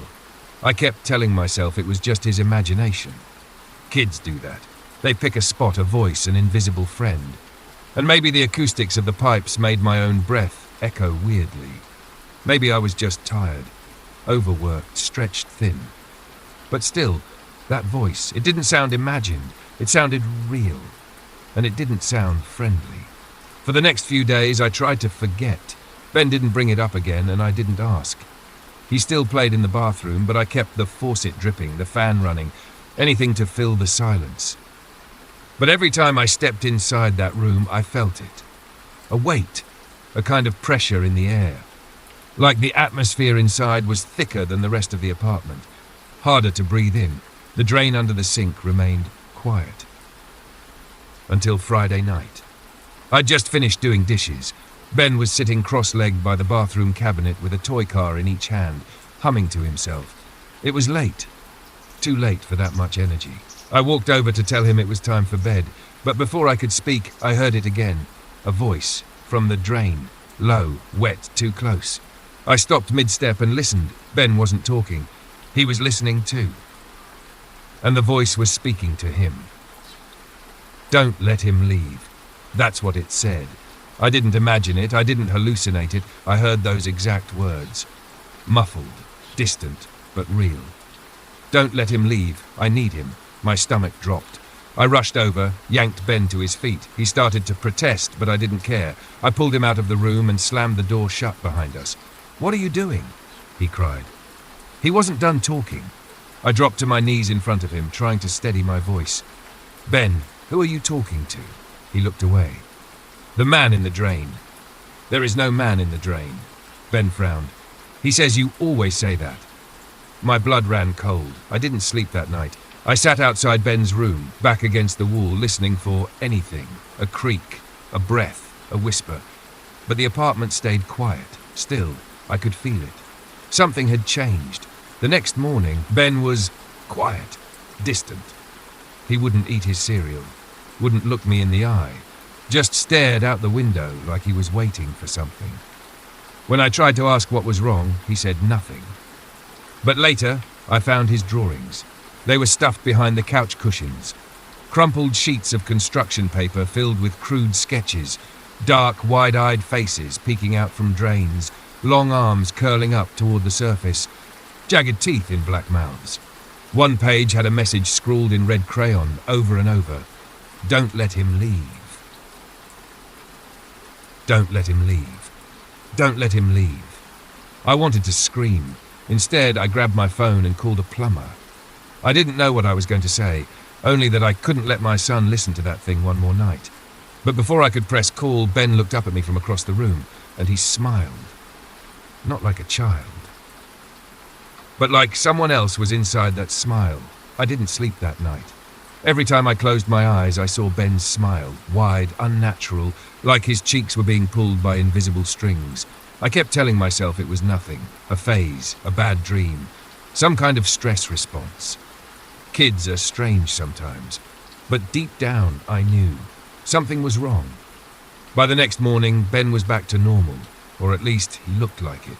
He ate breakfast, watched cartoons, played with his toys, but I noticed the way he kept glancing toward the bathroom every few minutes, like he was waiting for something to call him back. Around noon, I took the plunge. While Ben was distracted, I snuck into the bathroom with a flashlight and a coat hanger. I knelt down and peered into the drain beneath the sink. It was dark, much darker than it should have been. I shined the light inside. At first, all I saw was water-stained metal and grime. Then, movement. It was fast, a flicker, like a ripple of something deeper than the pipe should have allowed. I leaned in, trying to angle the light, and that's when I saw it. It was thin, grey, too long, retreating into the dark like something had been reaching up and didn't want to be seen. I jumped back, heart pounding, breath caught in my chest. Behind me, the bathroom door creaked open. Ben stood there, holding his toy car, watching me. "You scared him again," he said flatly. I didn't respond. I couldn't. His eyes, those weren't my son's eyes. Not they were too empty. That afternoon, I found more drawings. Pages taped to the underside of his bed. Pages I hadn't seen before. They weren't just scribbles this time. They were maps.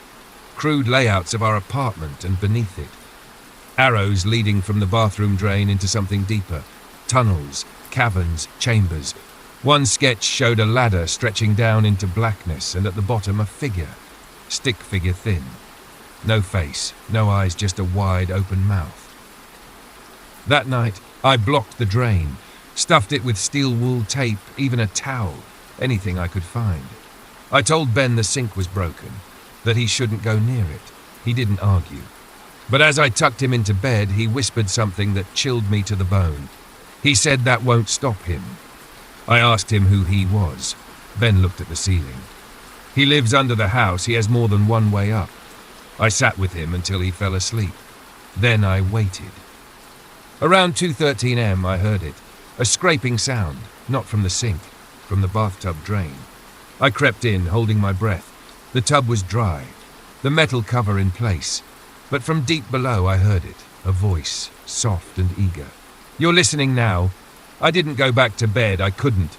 I sat on the bathroom floor for what felt like hours, staring at the drain in the bathtub, listening, waiting, hoping the voice was done. That maybe acknowledging it had broken whatever connection it had been clawing for. But it wasn't done, not even close. Around 3:20 am, the whispering began again, but this time, not from below. It came from the walls.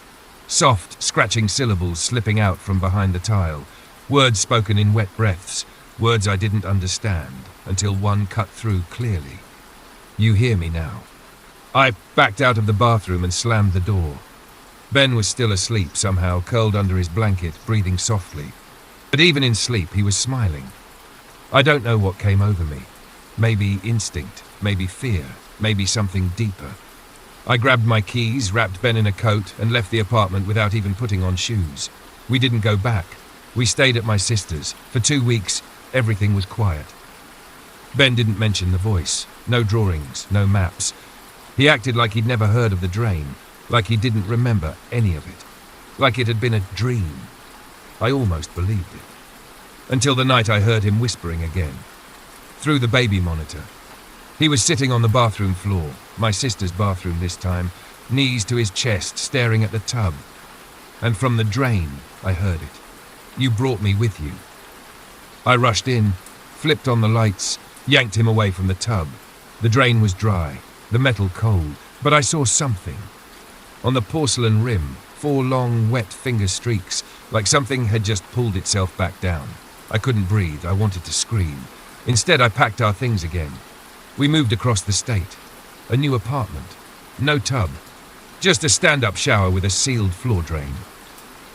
But deep down, I know it doesn't matter. Because last night, as I brushed my teeth, I looked down into the tiny grate at my feet, and I heard breathing. Slow, wet. And from the drain, my own voice whispered back, I don't need him anymore. We thought it wanted my son. We were wrong. It was talking to me the whole time.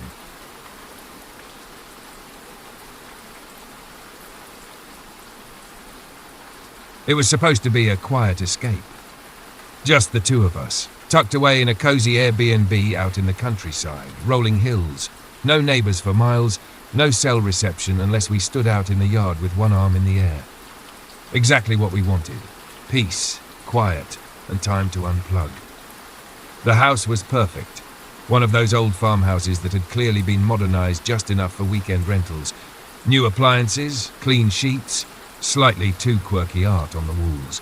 The kind of place you'd scroll past online and think, that looks haunted, before bookmarking it anyway. We arrived just before sunset. The host hadn't been there to greet us, just a key left under a flower pot, a welcome note on the kitchen table, and a short message via the booking app. Make yourselves at home. Everything you need should be available. Please do not enter the locked room at the end of the hallway.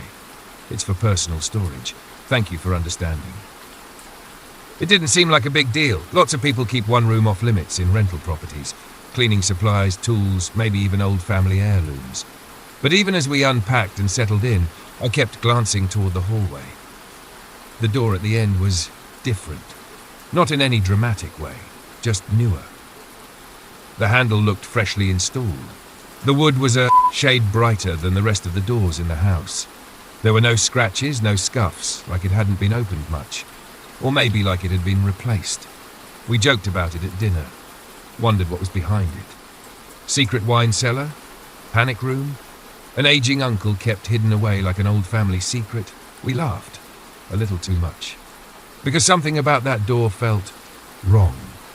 That night, as we brushed our teeth, I caught a glimpse of it in the hallway mirror, just a sliver through the open bathroom door. Even from that distance, I swear it looked tighter, like the frame had shrunk around it. I didn't say anything. We were here to relax, not invent reasons to be uncomfortable. Before bed, I double-checked the front door, turned off the lights, and paused briefly at the hallway's end. The locked door sat there silently, indifferent. I tried the handle just once, curiosity, not intent. It didn't budge. There was no rattling, no wiggle, just resistance. Like whatever was on the other side didn't want to be disturbed. I told myself that was good. It meant the door worked. We went to bed. The wind moved through the trees. The silence wrapped itself around the house like a blanket. And somewhere at the end of the hallway, the door stayed closed. But it didn't feel empty. It felt like something on the other side was listening. The first night was quiet. Too quiet. There were no cars, no neighbours, no distant hum of traffic. Just wind in the trees and the occasional groan of the old wooden frame settling into the cold. It should have been peaceful, but it wasn't. It felt like the silence had a shape, like something was holding its breath just out of sight. Around 3 a.m. I woke up, not from a dream, not from a noise, just awake. The kind of waking where your body knows something before your brain does. I lay still for a moment, listening. At first, nothing. Then faintly, a creak. Not floorboards shifting. Footsteps, slow, measured, from the hallway. I sat up, heart thudding. Next to me, my partner was still asleep, breathing steady. Another creak. Closer now.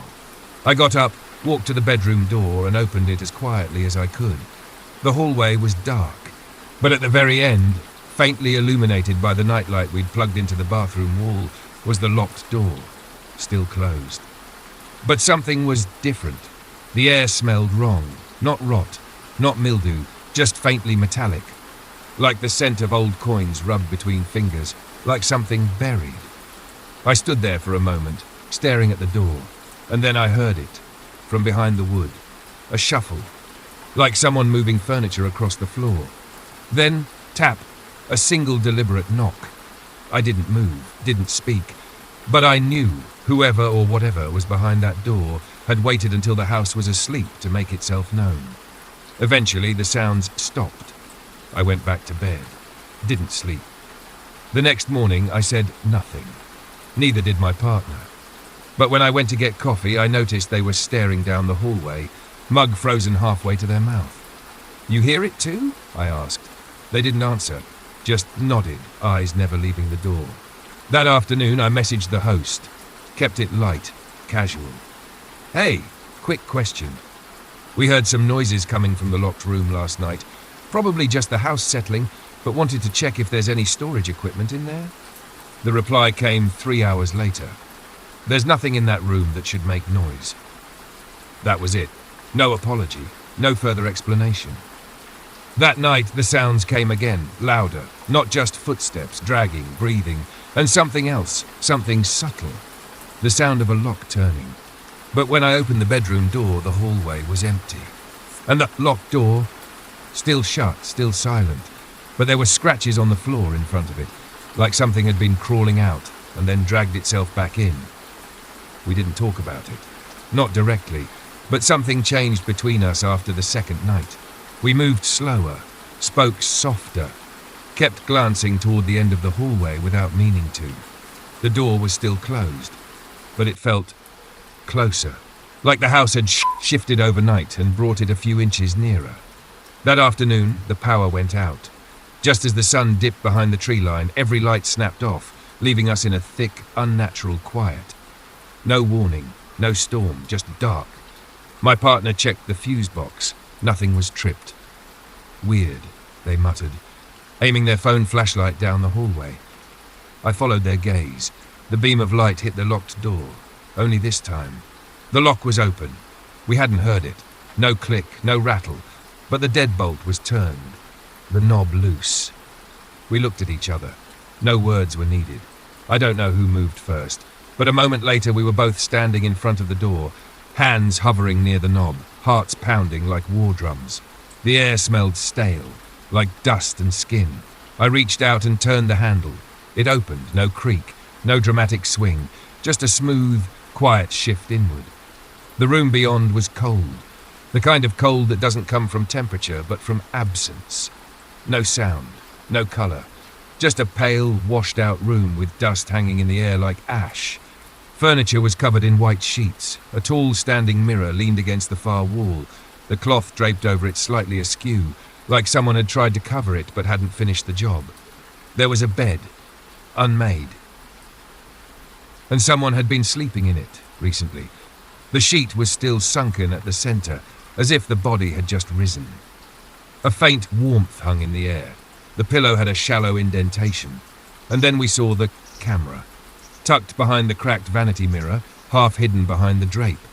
A small black motion-activated camera pointing out through a hole in the wall. Not toward this room, toward ours.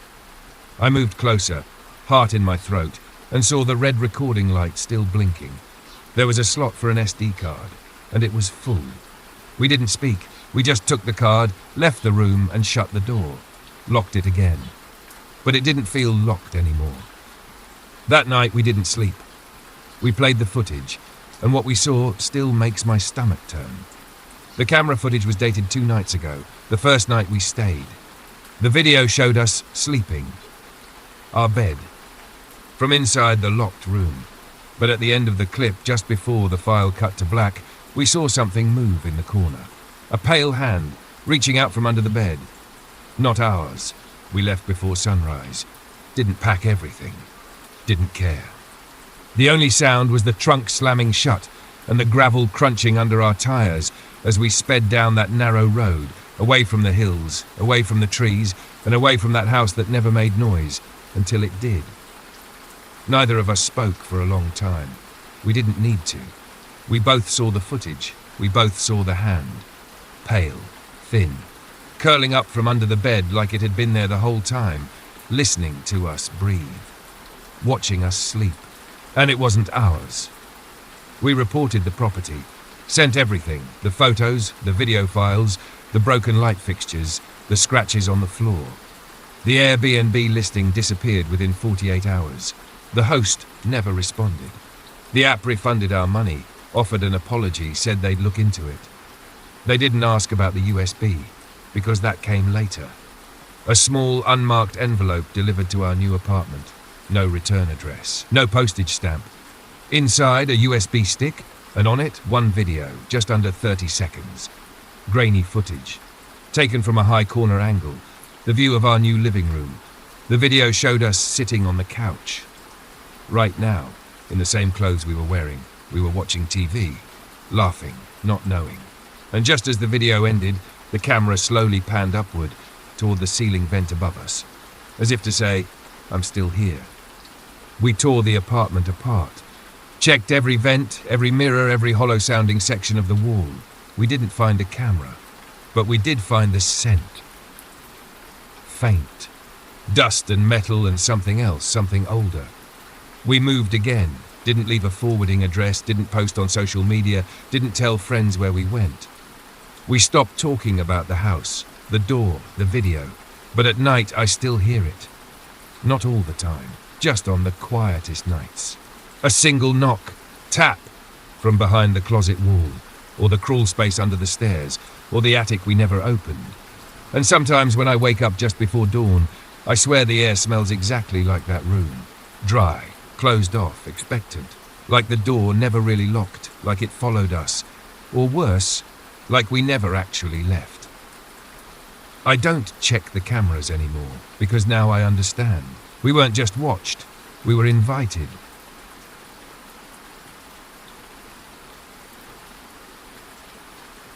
I've always kept the TV on at night, not for watching really, just for the background noise.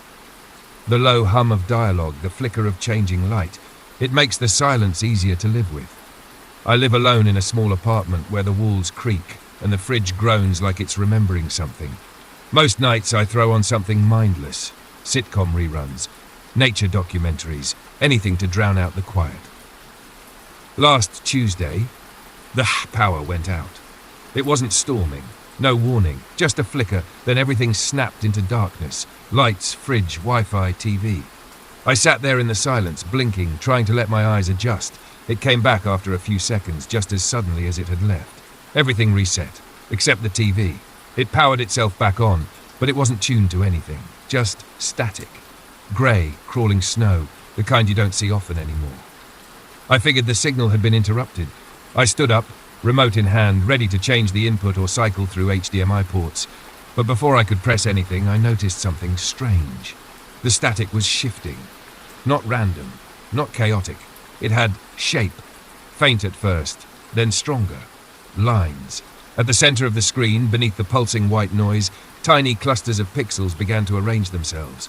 Not into an image, into a letter. I stepped closer. It flickered once, then vanished, just static again. I stood there, remote frozen in my hand, trying to convince myself it had been nothing.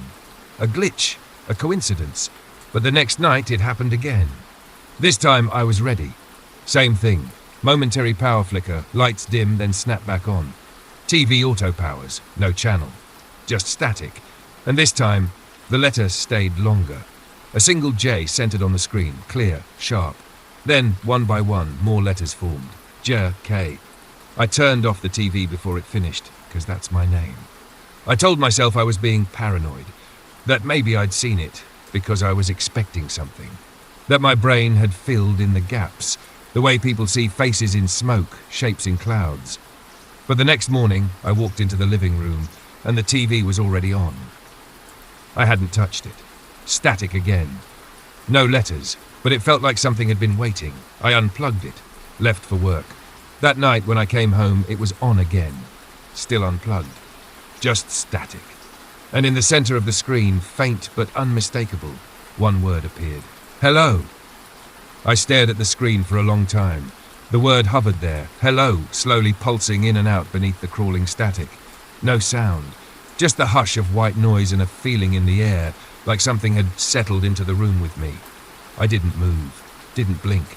I just kept waiting for it to change again, to vanish like it had before. But it didn't.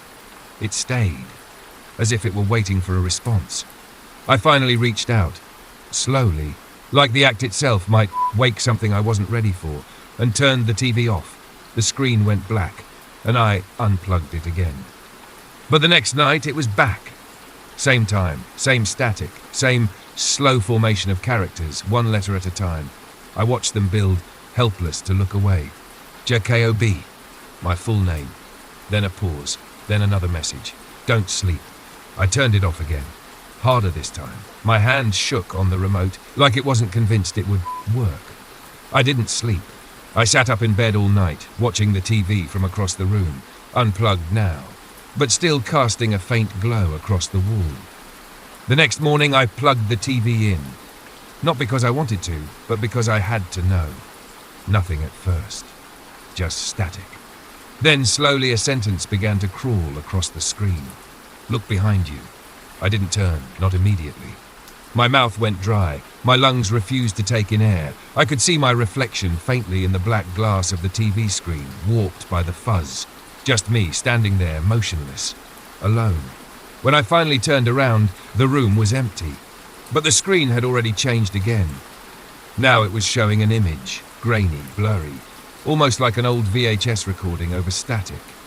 But I recognized it. It was my living room, from above. I could see myself, my own back, the way I was standing just a moment earlier, from a corner of the ceiling where no camera existed. I took a step back.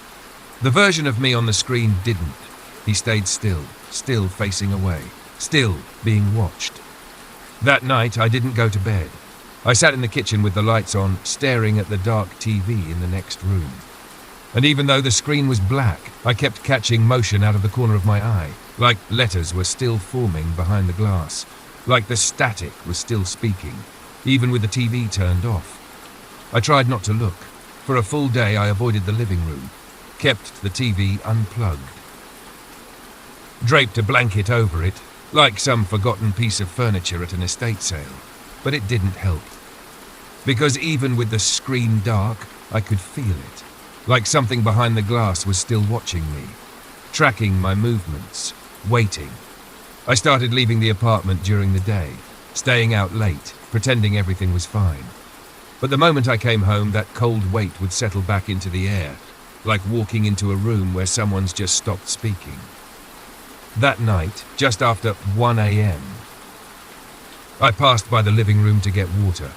The blanket had slipped off the TV. It was on, unplugged, and showing static.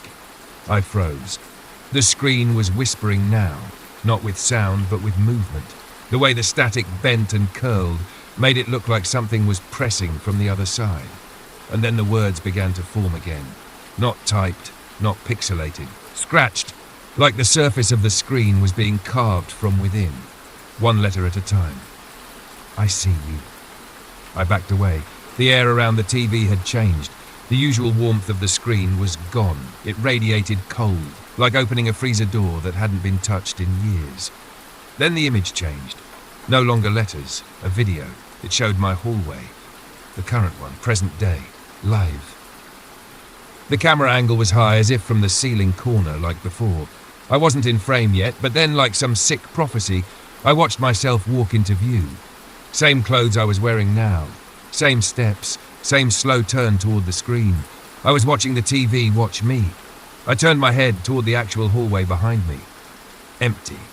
But when I looked back at the screen, the other me was still standing there, still looking at something, not toward the TV, but toward the camera recording him. And then he smiled. I didn't. And that's when I understood something that turned my spine to ice. The static wasn't showing me the future. It was showing something else pretending to be me. I unplugged the TV again. This time I left it outside in the hallway, screen down on the floor like it might suffocate whatever was inside. I didn't sleep. Couldn't. Because every time I blinked,